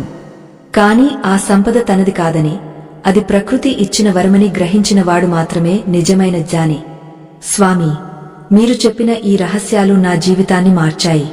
ఈ సంపద నీదే, నా ప్రాణం నీదే. నీవు ఏది చేయమంటే అది చేస్తాను అని వినయంగా బదులిచ్చాడు. అప్పుడు ఆ యతి గంభీరంగా నవ్వి, మంచిది ధర్మగుప్తా, నీ పరీక్షా సమయం ఆసన్నమైంది. రేపు ఉదయం నీ ఇంటికి ఒక అతిథి వస్తాడు. అతను నిన్ను ఏదో అడుగుతాడు. అతనికి నీవు ఇచ్చే సమాధానం మీదే నీ భవిష్యత్తు ఆధారపడి ఉంటుంది అని చెప్పి అదృశ్యమయ్యారు. ఆ రాత్రి ధర్మగుప్తుడికి నిద్ర పట్టలేదు. యతి చెప్పిన ఆ పరీక్ష ఏమిటో అని ఆలోచిస్తూ గడిపాడు. అయినా అతను తన నిత్యకృత్యాలను మర్చిపోలేదు. వంటగది శుభ్రం చేశాడు, దీపాన్ని వెలిగించాడు, పాదాలు కడుక్కుని దిశను సరిచూసుకుని పడుకున్నాడు. తన ధనపేటికకు నమస్కరిస్తూ, అమ్మ లక్ష్మి, నీవు ఏ రూపంలో వచ్చినా నేను నిన్ను గుర్తిస్తాను. నన్ను అహంకారానికి లోను కాకుండా కాపాడు అని ప్రార్థించాడు. మరుసటి రోజు ఉదయం సూర్యోదయం కాకముందే ధర్మగుప్తుడి ఇంటి తలుపు ఎవరో తట్టారు. బయట ఒక సామాన్యమైన వ్యక్తి నిలబడి ఉన్నాడు. అతని ముఖంలో ఏదో తెలియని ఆందోళన కనిపిస్తోంది. ఆ వ్యక్తి ధర్మగుప్తుని చూసి, అయ్యా, నేను చాలా దూరం నుండి వస్తున్నాను. నా గ్రామంలో ప్రజలు ఆకలితో అల్లాడిపోతున్నారు. మాకు సహాయం చేయడానికి ఎవరు ముందుకు రావడం లేదు. మీ దగ్గర చాలా సంపద ఉందని విన్నాను. దయచేసి మమ్మల్ని కాపాడండి అని వేడుకున్నాడు. ధర్మగుప్తుడు ఒక్క క్షణం ఆలోచించాడు. తన సంపదలో కొంత భాగాన్ని ఇవ్వడం పెద్ద విషయం కాదు. కాని ఆ వ్యక్తి అడుగుతున్నది కేవలం ధనం మాత్రమే కాదు, అది అతని సర్వస్వాన్ని అడిగినట్లుగా ఉంది. ఆ వ్యక్తి ఎవరో కాదు, ఆ రాజ్యంలోని ఒక మారుమూల ప్రాంతానికి చెందినవాడు. అతని మాటల్లోని ఆర్తి ధర్మగుప్తుని హృదయాన్ని కదిలించింది. అయితే అదే సమయంలో ఆ రాజ్యపు మంత్రులు వచ్చి, ధర్మగుప్తా, నీవు ఈ వ్యక్తికి సహాయం చేయకూడదు. అతను మన శత్రు దేశానికి సంబంధించినవాడని మాకు సమాచారం ఉంది. ఒకవేళ నీవు అతనికి సహాయం చేస్తే నీవు రాజద్రోహివి అవుతావు. నీ ఆస్తిని ప్రభుత్వం స్వాధీనం చేసుకుంటుంది అని హెచ్చరించారు. ఇప్పుడు ధర్మగుప్తుడు ధర్మసంకటంలో పడ్డాడు. ఒకవైపు ఆకలితో ఉన్న ప్రజలు, మరొకవైపు రాజశాసనం.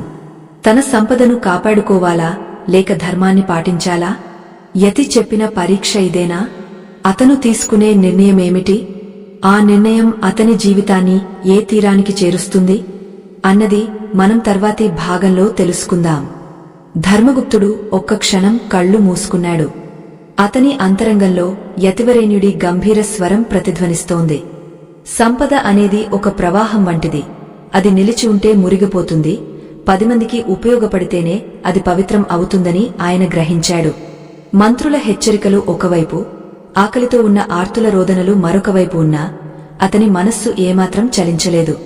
తూర్పు దిశలో తలపెట్టి పడుకోవడం వల్ల అతనికి కలిగిన ఆ అచంచలమైన ధైర్యం ఇప్పుడు అతనిని నడిపిస్తోంది. అతను కళ్ళు విప్పి ఆ మంత్రుల వైపు నిశ్చయంగా చూశాడు. అయ్యా, రాజ్యశాసనాలు మనుషుల కోసం పుట్టాయి, కాని మానవత్వం అనేది సృష్టి ఆది నుండి ఉన్న ధర్మం. ఈ సంపద నాకు ఆ తల్లి ప్రసాదించిన భిక్ష. ఒకవేళ ఆ తల్లికే ఈ సంపదను తిరిగి ఇవ్వాల్సి వస్తే అంతకంటే గొప్ప పుణ్యమేముంటుంది? రాజద్రోహిగా ముద్రపడినా పర్వాలేదు, కాని ఆకలితో ఉన్న ప్రాణాలను కాపాడలేకపోతే నేను ధర్మద్రోహిని అవుతాను అని అన్నాడు. ఆ మాటలు విని మంత్రులు ఆశ్చర్యపోయారు. ధర్మగుప్తుడు వెంటనే తన ధనపేటికను తెరిచి అందులో ఉన్న బంగారు నాణేలను, రత్నాలను ఆ నిరుపేద వ్యక్తికి అందిస్తూ, వీటిని తీసుకువెళ్లి నీ ప్రజల ఆకలి తీర్చు అని చెప్పాడు. ఆ నిరుపేద వ్యక్తి కళ్లలో ఆనందబాష్పాలు రాలాయి. అతను ధర్మగుప్తుని పాదాలకు నమస్కరించి, అయ్యా, మీరు సామాన్య మానవులు కారు, ఆ మహాలక్ష్మి స్వరూపులు అని దీవించి వెళ్లిపోయాడు. మంత్రులు ఆగ్రహంతో, ధర్మగుప్తా, నీవు చేసిన ఈ పనికి తీవ్ర పరిణామాలు అనుభవించాల్సి ఉంటుంది. రేపు ఉదయమే నిన్ను రాజదర్బారుకు పిలిపిస్తాం. అప్పటి వరకు నీవు గృహ నిర్బంధంలో ఉంటావు అని చెప్పి వెళ్లిపోయారు. ఆ ఇల్లంతా ఒక్కసారిగా నిశ్శబ్దం ఆవహించింది. సుగుణ తన భర్త పక్కన నిలబడి, నాథా, మీరు చేసిన పని సరైనదే. దీనివల్ల మనకు ఏ కష్టం వచ్చినా భరిద్దాం అని ధైర్యం చెప్పింది. ఆ రాత్రి ధర్మగుప్తుడికి అది చివరి రాత్రి కావచ్చు అని ఊరి జనం అనుకున్నారు. కాని ధర్మగుప్తుడు మాత్రం తన నియమాలను వదిలిపెట్టలేదు. రాత్రి పడుకునే ముందు అతను తన వంటగదికి వెళ్లాడు. ఆ రోజు వారి ఇంట్లో వండటానికి ఏమీ లేదు, అన్నింటినీ దానం చేసేశారు. అయినా సరే అతను ఆ ఖాళీ వంటగదిని ఎంతో భక్తితో శుభ్రం చేశాడు. ఎంగలి గిన్నెలు లేకపోయినా ఆ ప్రదేశాన్ని తడిగుడ్డతో తుడిచి ఒక చిన్న ముగ్గు వేసి అన్నపూర్ణమ్మకు నమస్కరించాడు. కష్టకాలంలో కూడా క్రమశిక్షణను వదలని వానిని లక్ష్మీదేవి ఎప్పుడూ విడువదు అన్న సత్యం అతనికి తెలుసు. ఆ తర్వాత అతను తన ఇంటి గుమ్మం వద్దకు వెళ్లాడు. గాలి వేగంగా వీస్తోంది, కాని అతను ఎంతో శ్రమించి ఒక మట్టి ప్రమిదలో దీపాన్ని వెలిగించాడు. ఆ దీపం వెలుగు చీకటిని చీల్చుకుంటూ బయటకు వ్యాపిస్తోంది. ఆ వెలుగును చూస్తుంటే అతనికి తన హృదయంలో ఒక వింతైన శాంతి కలిగింది. బాహ్య ప్రపంచంలో తనను రాజదండన వేచి ఉన్నా తన అంతరంగంలో ఆ జ్యోతి వెలుగుతూనే ఉంది. రాత్రిపూట దీపం వెలిగించడం వల్ల కలిగే ఆసక్తి అతనికి ఒక అదృశ్య కవచంలా తోచింది. ఎంతటి ఆపద వచ్చినా భయపడకూడదన్న సందేశాన్ని ఆ దీపం ఇస్తున్నట్లుగా ఉంది. నిద్రకు ఉపక్రమించే ముందు అతను తన పాదాలను శుభ్రంగా కడుక్కున్నాడు. చల్లని నీరు తన పాదాలను తాకగానే రోజంతా ఉన్న ఒత్తిడి, ఆందోళన ఒక్కసారిగా మాయమయ్యాయి. అతను పొడి వస్త్రంతో పాదాలను తుడుచుకుని దక్షిణ దిశలో తల పెట్టి పడుకున్నాడు. తన నివాసం ఇప్పుడు రాజభటుల కాపలాలో ఉంది. కాని అతని మనస్సు మాత్రం ఆ పరమాత్మ చింతనలో ఉంది. తన సంపద అంతా పోయినా పడుకునే ముందు ఖాళీగా ఉన్న తన ధనపేటికకు అతను భక్తితో నమస్కరించాడు. అమ్మ లక్ష్మి, ఉన్నప్పుడు నీవే, లేనప్పుడు నీవే. నీవు ఇచ్చినది నీకే ఇచ్చేశాను. ఇందులో నాది ఏమీ లేదు అని కృతజ్ఞతలు చెప్పుకున్నాడు. చిత్రంగా ఆ రాత్రి అతనికి ఒక అద్భుతమైన కల వచ్చింది. ఆ కలలో మళ్లీ ఆ యతివరేణ్యుడు కనిపించాడు. నాయనా ధర్మగుప్తా, నీవు 2వ పరీక్షలో నెగ్గావు. సంపదను సంపాదించడం క్రియ అయితే దానిని త్యజించడం ఒక యజ్ఞం. ఏ గృహస్థుడు అయితే ఆపదలో ఉన్నవారికి తన సర్వస్వాన్ని ఇస్తాడో అతని ఇంటి వాకిలిని నేను కాపలా కాస్తాను. రేపు నీవు రాజసభకు వెళ్లినప్పుడు ఏమాత్రం భయపడకు. సత్యమే నిన్ను రక్షిస్తుంది అని చెప్పి మాయమయ్యారు. ధర్మగుప్తుడు ఆ కలలోనే ఒక దివ్యమైన శాంతిని అనుభవించాడు. తెల్లవారుజామునే రాజభటులు వచ్చి అతనిని తీసుకువెళ్లడానికి సిద్ధమయ్యారు. రాజసభ అంతా జనంతో నిండిపోయింది. రాజు సింహాసనం మీద గంభీరంగా కూర్చుని ఉన్నాడు. మంత్రులు ధర్మగుప్తునిపై మోపిన నేరాలను చదవడం మొదలుపెట్టారు. మహారాజా, ధర్మగుప్తుడు మన శత్రుదేశానికి ధనాన్ని సమకూర్చాడు. ఇది అక్షరాల రాజద్రోహం అని వాదించారు. రాజు ధర్మగుప్తుని వైపు చూసి, ధర్మగుప్తా, నీవు చేసిన పనికి మరణదండన విధించవచ్చు. నీవు దీనికి ఏమి సమాధానం చెబుతావు అని అడిగాడు. ధర్మగుప్తుడు నిబ్బరంగా ముందుకు వచ్చి, మహారాజా, ఆకలికి దేశముండదు, భాష ఉండదు. నేను ఇచ్చింది ఒక మనిషికి కాదు, ఆ మనిషిలో ఉన్న ప్రాణానికి అని సమాధానమిచ్చాడు. సరిగా అదే సమయంలో రాజసభలోకి ఒక వార్తాహరుడు పరుగెత్తుకుంటూ వచ్చాడు. మహారాజా, ఒక అద్భుతం జరిగింది. మన సరిహద్దుల్లో ఉన్న శత్రువులందరూ ఆయుధాలు వదిలేసి మనపై దాడి చేయబోమని ప్రమాణం చేస్తున్నారు. ఎవరో ఒక పుణ్యాత్ముడు తమ ఆకలి తీర్చాడని, అటువంటి ధర్మాత్ములు ఉన్న దేశంపై దాడి చేయడం పాపమని వారు భావిస్తున్నారు. వారు మనతో స్నేహాన్ని కోరుకుంటున్నారు అని చెప్పాడు. ఆ వార్త వినగానే సభలో ఉన్న వారందరూ నిశ్చేష్టులయ్యారు. రాజు ఒక్కసారిగా సింహాసనం నుండి దిగవచ్చి ధర్మగుప్తుని కౌగిలించుకున్నాడు. ధర్మగుప్తా, నీవు కేవలం ధర్మాత్ముడివే కాదు, ఈ రాజ్యానికి ఒక రక్షకుడివి. నీవు చేసిన ఆ ధర్మకార్యమే ఈరోజు మన రాజ్యాన్ని యుద్ధం నుండి కాపాడింది. నీవు కోల్పోయిన సంపదకు 10 రెట్లు సంపదను నేను నీకు బహుమతిగా ఇస్తున్నాను అని రాజు ప్రకటించాడు. కాని ధర్మగుప్తుడు వినయంగా, మహారాజా, ఈ సంపద నాది కాదు. ఇది ఆ లక్ష్మీదేవి ప్రసాదం. ఆమె నన్ను పరీక్షించింది. నేను కేవలం ఒక నిమిత్తమాత్రుడిని మాత్రమే అని చెప్పాడు. ప్రజలందరూ ధర్మగుప్తుని జేజేలతో ముంచెత్తారు. కాని ధర్మగుప్తుడి మనసు మాత్రం ఆ రాత్రి తాను ఆచరించే ఆ 4 పనుల మీదనే ఉంది. నిజానికి ధర్మగుప్తుడికి లభించిన ఆ విజయం వెనుక ఉన్న రహస్యం కేవలం ఆ దానం మాత్రమే కాదు. అతను ప్రతి రాత్రి చేసే ఆ 4 పనులు అతని మనస్సును అత్యంత పవిత్రంగా, ధైర్యంగా ఉంచాయి. వంటగదిని శుభ్రం చేయడం వల్ల అతనిలో వినయం పెరిగింది. దీపం వెలిగించడం వల్ల అతనిలో జ్ఞాన కాంతి పెరిగింది. పాదప్రక్షాళన మరియు సరైన దిశలో నిద్రించడం వల్ల అతనిలో మానసిక స్థిరత్వం ఏర్పడింది. ధనానికి నమస్కరించడం వల్ల అతనికి ధనం పట్ల మమకారం పోయి దానిని ఒక సాధనంగా మాత్రమే చూడటం అలవడింది. ఈ మార్పులన్నీ కలిసి అతనిని ఒక మహోన్నత వ్యక్తిగా తీర్చిదిద్దాయి. ధర్మగుప్తుడు తిరిగా తన ఇంటికి చేరుకున్నాడు. అతని ఇల్లు మళ్లీ పూర్వ వైభవాన్ని సంతరించుకుంది. కాని అతను తన జీవనశైలిని ఏమాత్రం మార్చుకోలేదు. సంపద పెరిగినా, హోదా పెరిగినా అతను ప్రతి రాత్రి తన వంటగదిని శుభ్రం చేయడం మానలేదు. అతని భార్య సుగుణ కూడా అతనికి తోడుగా నిలిచేది. వారు తమ 2 బిడ్డలకు కూడా ఈ సంస్కారాన్ని నేర్పించారు. పిల్లలారా, లక్ష్మీదేవి మన ఇంటికి రావాలంటే ఈ 4 తలుపులు తెరిచి ఉండాలి అని వారు బోధించేవారు. ఆ గ్రామం ఇప్పుడు ఐశ్వర్యానికి మాత్రమే కాదు, ఆధ్యాత్మిక విజ్ఞానానికి కూడా నిలయంగా మారింది. అయితే ఒకరోజు రాత్రి ధర్మగుప్తుడు దీపం వెలిగిస్తుండగా గాలిలో ఒక వింతైన శబ్దం వినిపించింది. అది ఒక ఏడుపు స్వరంలా ఉంది. ధర్మగుప్తుడు బయటకు వచ్చి చూశాడు. అక్కడ ఒక వృద్ధురాలు దీనంగా కూర్చుని ఏడుస్తోంది. ఆమె ఎముకల గూడులా ఉంది. ఆమె చుట్టూ దారిద్ర్యం తాండవిస్తోంది. ధర్మగుప్తుడు ఆమె వద్దకు వెళ్లి, అమ్మా, నీవు ఎవరు? నీకు ఏమి కావాలి అని అడిగాడు. ఆ వృద్ధురాలు తన తల ఎత్తి చూసింది. ఆమె కళ్ళు భయంకరంగా ఉన్నాయి. ఆమె ఎవరో కాదు, అలక్ష్మీదేవి. ఆమె తన నిజ స్వరూపంతో అక్కడ నిలబడి ఉంది. ధర్మగుప్తుడు ఆమెను చూసి భయపడకుండా గౌరవంగా నమస్కరించాడు. అలక్ష్మీదేవి వికటంగా నవ్వి, ధర్మగుప్తా, నీవు నన్ను ఇంత గౌరవిస్తున్నావా?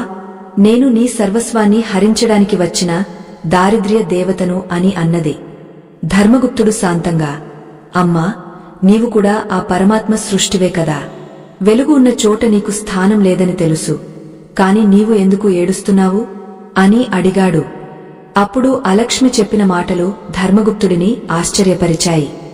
నాయనా, లోకంలో అందరూ నన్ను అసహ్యించుకుంటారు, కాని నీవు మాత్రం నన్ను గౌరవించావు. ఈ గ్రామంలో ఎక్కడా నాకు చోటు దొరకడం లేదు.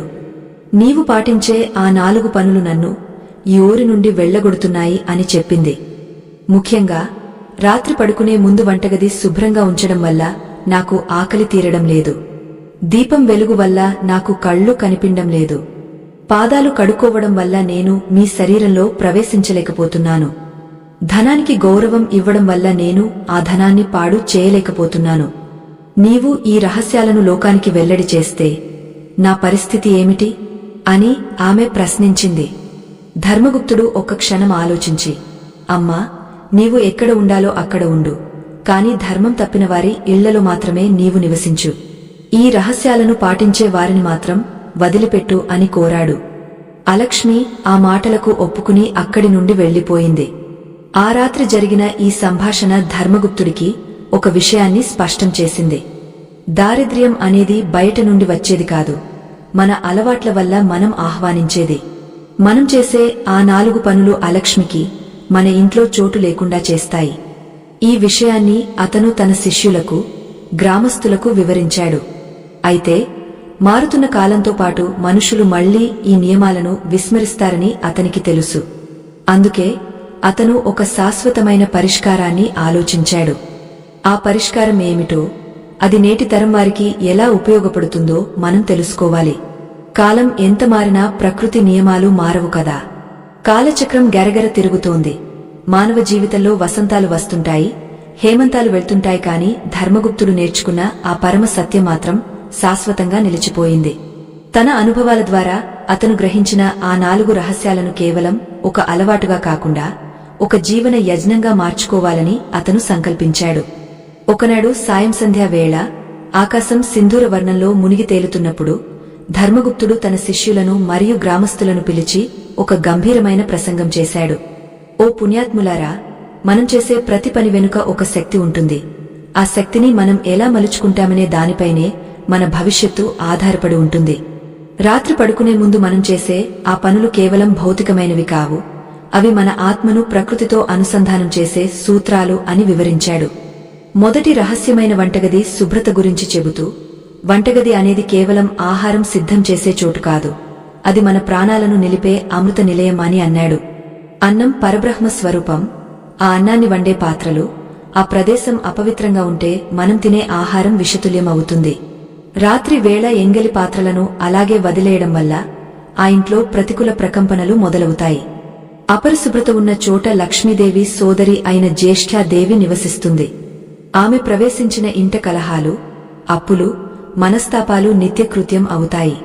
అందుకే ప్రతి గృహిణి రాత్రి పడుకునే ముందు వంటగదిని దైవ మందిరంలా భావించి శుభ్రం చేయాలి. అక్కడ ఒక్క బియ్యపు గింజ కూడా చిందరవందరగా ఉండకూడదు. ఇలా చేయడం వల్ల అన్నపూర్ణమ్మ అనుగ్రహంతో ఆ ఇంట్లో ఎప్పటికీ ధాన్యానికి లోటు ఉండదు. రెండవ రహస్యమైన దీపారాధన ప్రాముఖ్యతను వివరిస్తూ, దీపమంటే సాక్షాత్తు జ్ఞాన జ్యోతి అని ధర్మగుప్తుడు ఉద్ఘాటించాడు. సూర్యుడు అస్తమించిన తర్వాత ఈ లోకం చీకటిలో మునిగిపోతుంది. ఆ సమయంలో మన ఇంటి గడప వద్ద వెలిగే దీపం ఒక దిక్సూచిలా పనిచేస్తుంది. అది కేవలం భౌతికమైన వెలుగును మాత్రమే ఇవ్వదు, దుష్ట శక్తులు మన ఇంటి ఛాయలకు కూడా రాకుండా అడ్డుకుంటుంది. రాత్రిపూట దేవతలు భూలోక సంచారం చేస్తారని, ఏ ఇంటి ముందైతే దీపం వెలుగుతూ ఉంటుందో ఆ ఇంటిని వారు ఆశీర్వదిస్తారని పురాణాలు చెబుతున్నాయి. ఆ వెలుగు లక్ష్మీదేవిని మీ ఇంటివైపు ఆకర్షిస్తుంది. దీపం లేని ఇల్లు శ్మశానంతో సమానం. కాబట్టి పడుకునే ముందు మీ గుమ్మం వద్ద లేదా పూజా మందిరంలో ఒక చిన్న దీపం వెలిగించి ఉంచడం వల్ల మీ వంశం దేదీప్యమానంగా వెలుగుతుంది. మూడవ రహస్యమైన పాదప్రక్షాళన మరియు నిద్రించే దిశ గురించి ధర్మగుప్తుడు ఎంతో సూక్ష్మంగా వివరించాడు. మన పాదాలు భూమితో నిరంతరం స్పర్శలో ఉంటాయి. దీనివల్ల అనేక రకాల మలినాలు మనల్ని చేరుతాయి. రాత్రి పడుకునే ముందు చల్లని నీటితో పాదాలను కడుగుకోవడం వల్ల మన శరీరంలోని నాడులు శాంతిస్తాయి. కలి పురుషుడు మానవ శరీరంలోకి పాదాల ద్వారానే ప్రవేశిస్తాడని, శుభ్రమైన పాదాలు ఉన్నవారి జోలికి అతను వెళ్లలేడని ధర్మగుప్తుడు చెప్పాడు. ఇక నిద్రించే దిశ విషయానికి వస్తే, దక్షిణం వైపు తలపెట్టి పడుకోవడం వల్ల భూమి యొక్క అయస్కాంత శక్తి మన రక్త ప్రసరణను క్రమబద్ధం చేస్తుంది. ఉత్తరం వైపు తలపెట్టి పడుకుంటే మెదడుపై ఒత్తిడి పెరిగి పీడకలలు మరియు మానసిక ఆందోళనలు కలుగుతాయి. ఆరోగ్యవంతమైన నిద్ర ఉంటేనే మరుసటి రోజు మనం ఉత్సాహంగా పనులు చేసుకోగలం. ఆ ఉత్సాహమే సంపదకు మూలం. నాలుగవ రహస్యమైన ధన గౌరవం గురించి చెబుతూ ధర్మగుప్తుడు ఎంతో ఉద్వేగానికి లోనయ్యాడు. డబ్బు అంటే కేవలం కాగితం కాదు, అది మన శ్రమకు ప్రతిరూపం. అది లక్ష్మీ స్వరూపం. రాత్రి పడుకునే ముందు మన దగ్గర ఉన్న సంపదను, అది కొద్దిగా ఉన్నా సరే, భక్తితో చూసుకుని దానికి నమస్కరించాలి. ఆ తల్లికి కృతజ్ఞతలు చెప్పుకోవాలి. ఎవరైతే ధనాన్ని గౌరవించరో వారి దగ్గర లక్ష్మీదేవి నిలబడదు. సంపదను ఒక క్రమ పద్ధతిలో ఉంచుకోవడం, దానికి నిత్యం కృతజ్ఞత తెలపడం వల్ల ఆ సంపద అక్షయంగా మారుతుంది. లోకంలో ఎందరో సంపాదిస్తారు కాని ఆ సంపాదనను నిలుపుకోలేకపోతారు. దానికి కారణం ధనం పట్ల వారికి ఉన్న అశ్రద్ధ. ఈ 4 నియమాలను పాటించే గృహం ఒక పుణ్యక్షేత్రంలా మారుతుంది. అక్కడ దారిద్ర్యం అనే మాటే వినిపించదు. ధర్మగుప్తుడు ఈ విషయాలను వివరిస్తుండగా గ్రామస్తులలో ఒకడు లేచి, అయ్యా, ఇవన్నీ పాటించడం వల్ల నిజంగానే ధన వర్షం కురుస్తుందా అని అడిగాడు. అప్పుడు ధర్మగుప్తుడు చిరునవ్వుతో, నాయనా, ధన వర్షమంటే ఆకాశం నుండి నాణేలు పడటం కాదు. నీవు చేసే పనులలో విజయం లభించడం, నీ ఇంట్లో అనారోగ్య ఖర్చులు తగ్గడం, నీ మనస్సు ప్రశాంతంగా ఉండి కొత్త ఆలోచనలు రావడం, నీ చుట్టూ ఉండేవారు నిన్ను గౌరవించడం, ఇవే నిజమైన ధన వర్షం.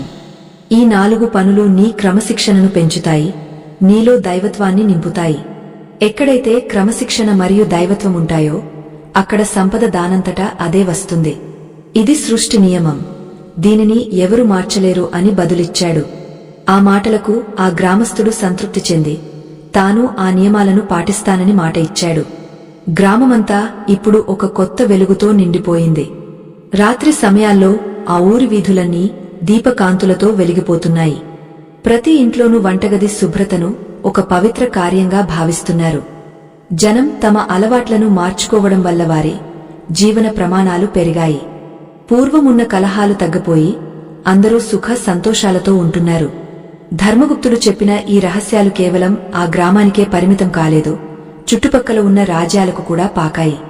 ఎందరో రాజులు, పండితులు ధర్మగుప్తుని దర్శించుకుని ఈ జీవన సూత్రాలను తెలుసుకున్నారు.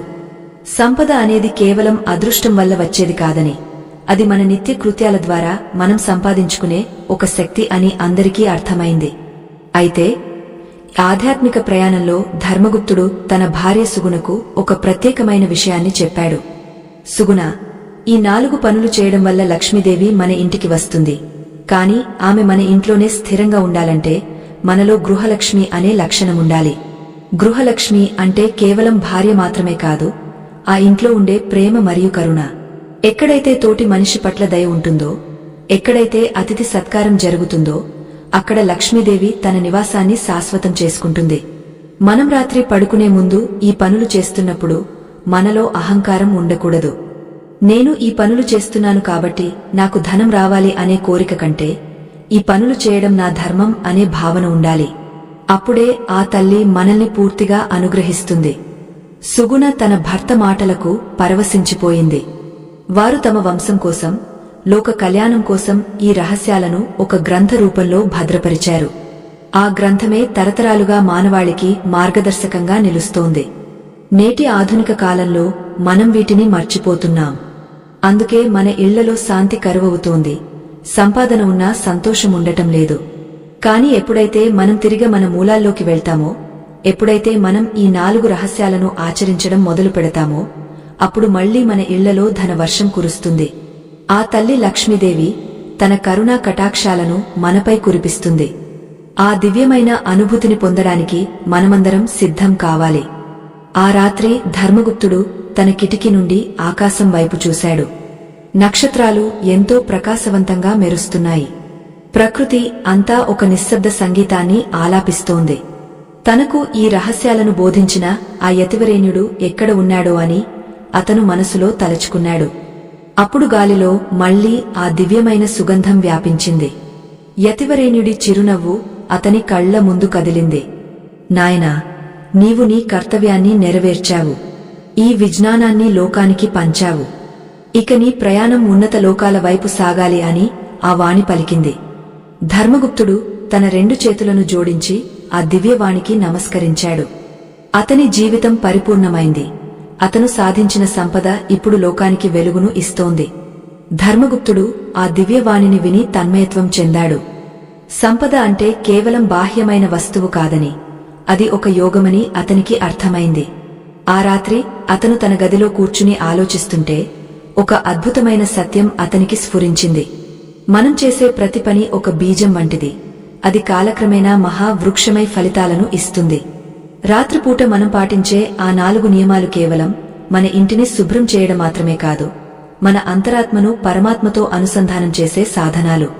ఈ విషయాన్ని రాబోయే తరాలకు ఎలా అందించాలో అని అతను చింతిస్తుండగా అతని గదిలోకి ఒక అపూర్వమైన వెలుగు ప్రవేశించింది.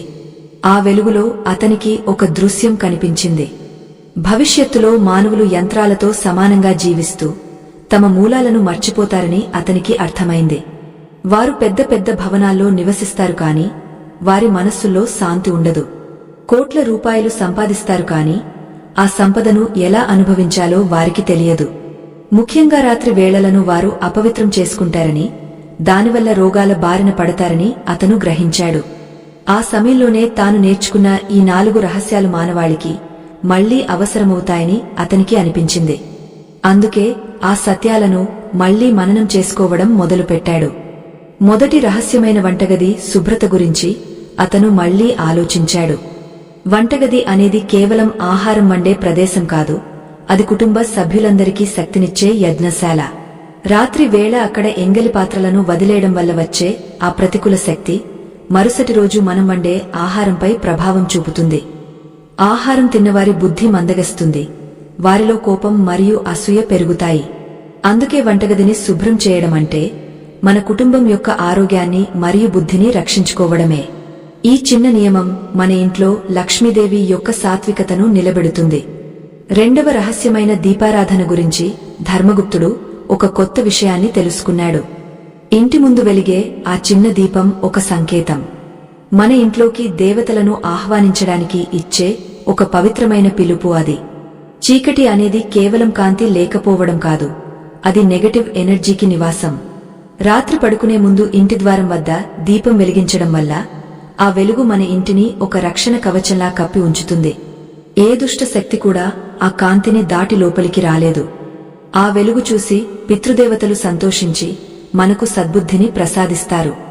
3వ రహస్యమైన పాదప్రక్షాళన మరియు దిశ జ్ఞానం గురించి ధర్మగుప్తుడు తన శిష్యులకు ఇంకా వివరించాలనుకున్నాడు. పాదాలు కడుక్కోవడం వల్ల శరీరంలోని స్థిర విద్యుత్ ప్రవాహం క్రమబద్ధం అవుతుంది. ఇది మనకు లోతైన మరియు ప్రశాంతమైన నిద్రను ఇస్తుంది. నిద్ర అనేది ప్రకృతి మనకు ఇచ్చే గొప్ప వరం. ఆ సమయంలో మన శరీరం తనను తాను బాగు చేసుకుంటుంది. దక్షిణం వైపు తల పెట్టడం వల్ల కలిగే ఆ అయస్కాంత ప్రభావం మన మెదడును చురుగ్గా ఉంచుతుంది. ఆరోగ్యవంతుడైన మనిషి మాత్రమే ధనాన్ని సంపాదించగలడు మరియు సంపాదించిన దానిని కాపాడుకోగలడు. నిద్ర సరిగా లేనివాడు ఎంత మేధావి అయినా పరాజయం పాలవుతాడు. 4వ రహస్యమైన ధన గౌరవం గురించి ధర్మగుప్తుడు ఒక గంభీరమైన సత్యాన్ని గ్రహించాడు.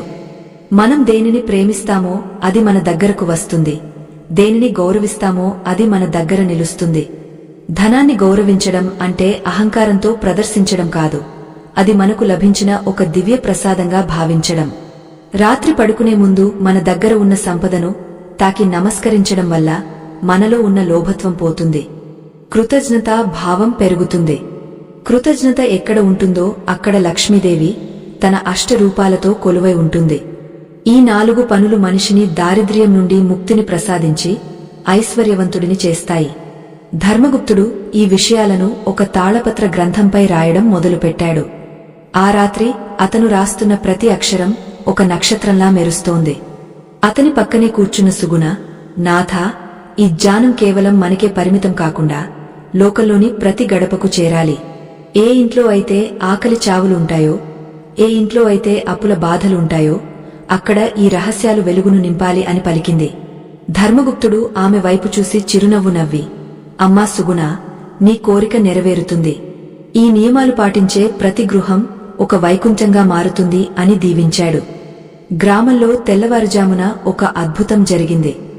గ్రామస్తులందరూ తమ ఇళ్లలో మునుపటి కంటే ఎక్కువ ఉత్సాహంగా ఉండటం ధర్మగుప్తుడు గమనించాడు. జనం ఇప్పుడు కేవలం ధనం కోసమే కాకుండా ధర్మం కోసం జీవిస్తున్నారు. రాత్రి పడుకునే ముందు వారు చేసే ఆ 4 పనులు వారిలో ఒక తెలియని క్రమశిక్షణను నింపాయి. ఆ క్రమశిక్షణే వారిని అపారమైన సంపద వైపు నడిపిస్తోంది. ధర్మగుప్తుడు తన కార్యాలన్నీ ముగించుకుని మళ్లీ ఆ హిమవత్ పర్వతాల వైపు తన ప్రయాణాన్ని మొదలుపెట్టాడు. ఎందుకంటే అతనికి తెలుసు, ఒక గురువుగా తన పని పూర్తయిందని, ఇక ఆ జ్ఞానాన్ని లోకం పంచుకుంటుందని. ఆయన నడుచుకుంటూ వెళ్తుంటే ప్రకృతి అంతా ఆయనకు వీడ్కోలు పలుకుతున్నట్లుగా ఉంది. చెట్లు తలలుపుతూ, పక్షులు కిలకిలరావాలు చేస్తూ ఆయనను అనుసరిస్తున్నాయి. ధర్మగుప్తుడు వెళ్లిపోయినా ఆయన నేర్పిన ఆ 4 పాఠ్యాలు మాత్రం ఆ గ్రామంలో శాశ్వతంగా నిలిచిపోయాయి. నేటికీ ఆ ఊరిలో దారిద్ర్యం అనే మాటే వినిపించదు. ప్రతి ఇల్లు లక్ష్మీ నివాసంగా వెలుగొందుతోంది. అయితే ఈ కథలో మనం తెలుసుకోవలసిన అత్యంత ముఖ్యమైన పరమార్థం ఒకటి ఉంది. అది కేవలం ధనం గురించి మాత్రమే కాదు, అది మన జీవితం యొక్క అంతిమ లక్ష్యం గురించి. ఆ రహస్యం ఏమిటో, ఆ యతివరేణ్యుడు చివరిసారిగా ధర్మగుప్తునికి ఏమి చెప్పారో మనం తెలుసుకోవాలి. ధర్మగుప్తుడు పర్వతాల పైకి చేరుకున్నాక అక్కడ మళ్లీ ఆ దివ్యమైన కాంతి అతనికి ఎదురైంది. ఆ కాంతి నుండి మళ్లీ ఆ యతివరేణ్యుడి రూపం ఆవిర్భవించింది. నాయనా ధర్మగుప్తా, నీవు లోకానికి గొప్ప ఉపకారం చేశావు. కాని ఒక్కటి గుర్తుంచుకో, కాలం మారుతున్న కొద్దీ మనుషులు సులభమైన మార్గాల కోసం వెతుకుతారు. కష్టపడకుండా సంపద రావాలని కోరుకుంటారు. కాని సృష్టి నియమమేమిటంటే, మనం ప్రకృతికి ఏమి ఇస్తామో అదే మనకు తిరిగి వస్తుంది. రాత్రిపూట మనం పాటించే ఈ నియమాలు మనం ప్రకృతికి ఇచ్చే గౌరవం. ఆ గౌరవమే మనకు సంపద రూపంలో తిరిగి వస్తుంది. ఈ సత్యాన్ని ఎవరైతే విస్మరిస్తారో వారు మళ్లీ దారిద్ర్యంలోకి వెళ్లిపోతారు. యతివరేణ్యుడు ఇంకా ఇలా అన్నారు, ధర్మగుప్తా, ఈ కథ కేవలం నీది కాదు, ఇది మానవాళి అందరిది. రాత్రి పడుకునే ముందు మనిషి తన మనస్సును ప్రక్షాళన చేసుకోవాలి. కోపం, అసూయ, ద్వేషం వంటి మాలిన్యాలను వంటగదిలోని ఎంగలి పాత్రల్లాగే కడిగేయాలి. మన హృదయంలో ఒక దీపాన్ని వెలిగించాలి. ఆ దీపమే మనల్ని సన్మార్గంలో నడిపిస్తుంది. నీవు నేర్పిన ఆ 4 పనులు కేవలం ప్రారంభం మాత్రమే. వాటిని నిరంతరం ఆచరిస్తూ సంపదను ఇతరులకు పంచడమే అసలైన లక్ష్మీ కటాక్షం. సంపద అనేది ఒక పరీక్ష. ఆ పరీక్షలో నెగ్గినవాడు మాత్రమే మోక్షానికి అర్హుడు అవుతాడు. ఆ మాటలు విని ధర్మగుప్తుడు తన తల వంచి నమస్కరించాడు. పర్వత శిఖరం నుండి కిందకు చూస్తే ఆ గ్రామం ఒక నక్షత్రంలా మెరుస్తోంది. అక్కడి ప్రజలు సంతోషంగా ఉన్నారు. ధర్మగుప్తుడికి ఒక సంతృప్తి కలిగింది. తన జీవితం ధన్యమైందని అతను భావించాడు. ఆ యతివరేణ్యుడు తన హస్తాన్ని పైకెత్తి స్వస్తి అని పలికాడు. ఆ క్షణంలో ధర్మగుప్తుడు ఒక దివ్యమైన తేజస్సులో కలిసిపోయాడు. ఆయన భౌతిక రూపం మాయమైనా ఆయన అందించిన జ్ఞానం మాత్రం శాశ్వతంగా ఉండిపోయింది. ఆ జ్ఞానమే ఇప్పుడు మనకు మార్గదర్శకంగా నిలుస్తోంది. మన నిత్య జీవితంలో ఎదురయ్యే ఆర్థిక ఇబ్బందులను, మనశ్శాంతి లేని స్థితిని తొలగించుకోవడానికి ఆ 4 సూత్రాలు ఎలా ఉపయోగపడతాయో ఇప్పుడు మనకు స్పష్టమైంది. అయితే ఈ ప్రయాణంలో ఒక ఆఖరి మలుపు ఉంది. అది ప్రతి ఒక్కరి జీవితాన్ని మార్చివేసే ఒక సత్యం. లక్ష్మీదేవి రహస్యాలలో ఇది అత్యంత శక్తివంతమైనది. దీనిని తెలుసుకున్న వారు మాత్రమే తమ జీవితంలో అఖండమైన ధన వర్షాన్ని చూస్తారు. ఆ రహస్యం ఏమిటో, ఆఖరి నిమిషంలో యతి చెప్పిన ఆ దివ్య సందేశం ఏమిటో మనం ఇప్పుడు తెలుసుకోబోతున్నాం. ఇది విన్న తర్వాత మీ జీవితం మునుపటిలా ఉండదు. మీ ఆలోచన విధానం మారుతుంది, మీ ఆర్థిక స్థితి మారుతుంది, అన్నింటికంటే ముఖ్యంగా మీ ఆత్మ ప్రశాంతతను పొందుతుంది. ఆ మహారహస్యం కోసం మనం సిద్ధం కావాలి. ఆ దివ్య తేజస్సులో లీనమైన ధర్మగుప్తుడు ఇప్పుడు ఒక అద్భుతమైన స్థితిని అనుభవిస్తున్నాడు. చుట్టూ ఉన్న హిమాలయ శిఖరాలు వెండి కాంతితో మెరుస్తున్నాయి. గాలిలో ఓంకారనాదం ప్రతిధ్వనిస్తోంది. యతివరేణ్యుడు తన అభయహస్తాన్ని చాచి, నాయనా ధర్మగుప్తా, నీవు ఇప్పటివరకు 4 బాహ్య రహస్యాలను తెలుసుకున్నావు. కాని వీటన్నింటికీ మూలమైన ఒక పరమ రహస్యముంది. అది నీ హృదయ కమలంలో దాగ ఉంది. దానిని మేల్కొలిపినప్పుడే నీవు పొందిన సంపద శాశ్వతం అవుతుంది.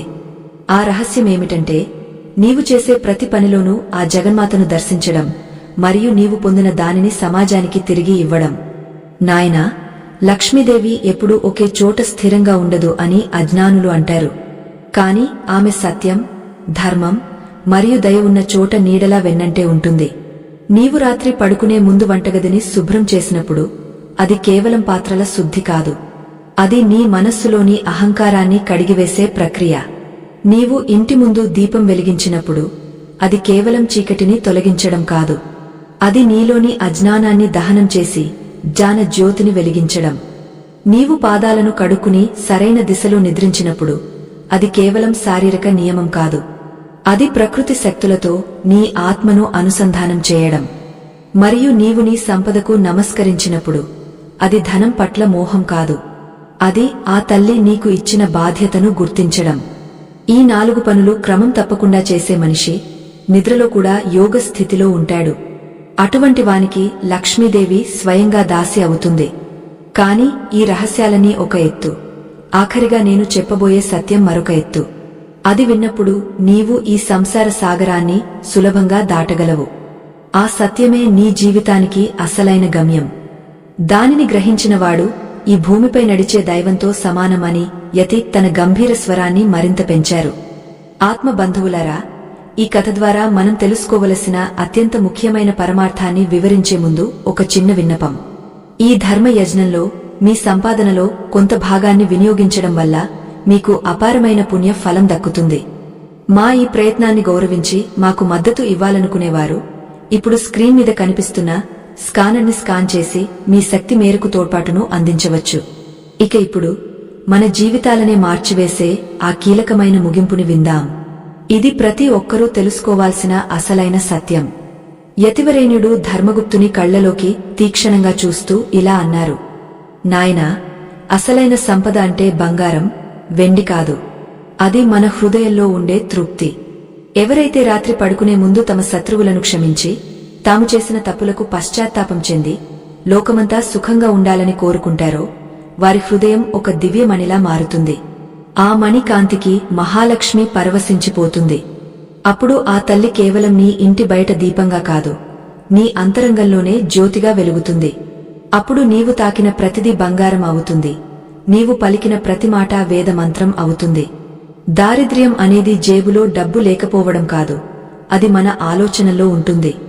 ఏ మనిషి అయితే పడుకునే ముందు ఈ 4 పనులను చేస్తూ తన మనస్సును నిర్మలంగా ఉంచుకుంటాడో వాని ఇంట్లో ధన వర్షం కాదు, ఆనంద వర్షం కురుస్తుంది. ఆనందమే అష్టైశ్వర్యాలకు మూలం. ఎక్కడైతే శాంతి ఉంటుందో అక్కడ లక్ష్మి స్థిర నివాసం ఉంటుంది. ఈ సత్యాన్ని నీవు గ్రహించావు కాబట్టే నీవు రాజ్యాలను గెలవగలవు. కాని నీవు గెలవాల్సింది మనుషుల హృదయాలను.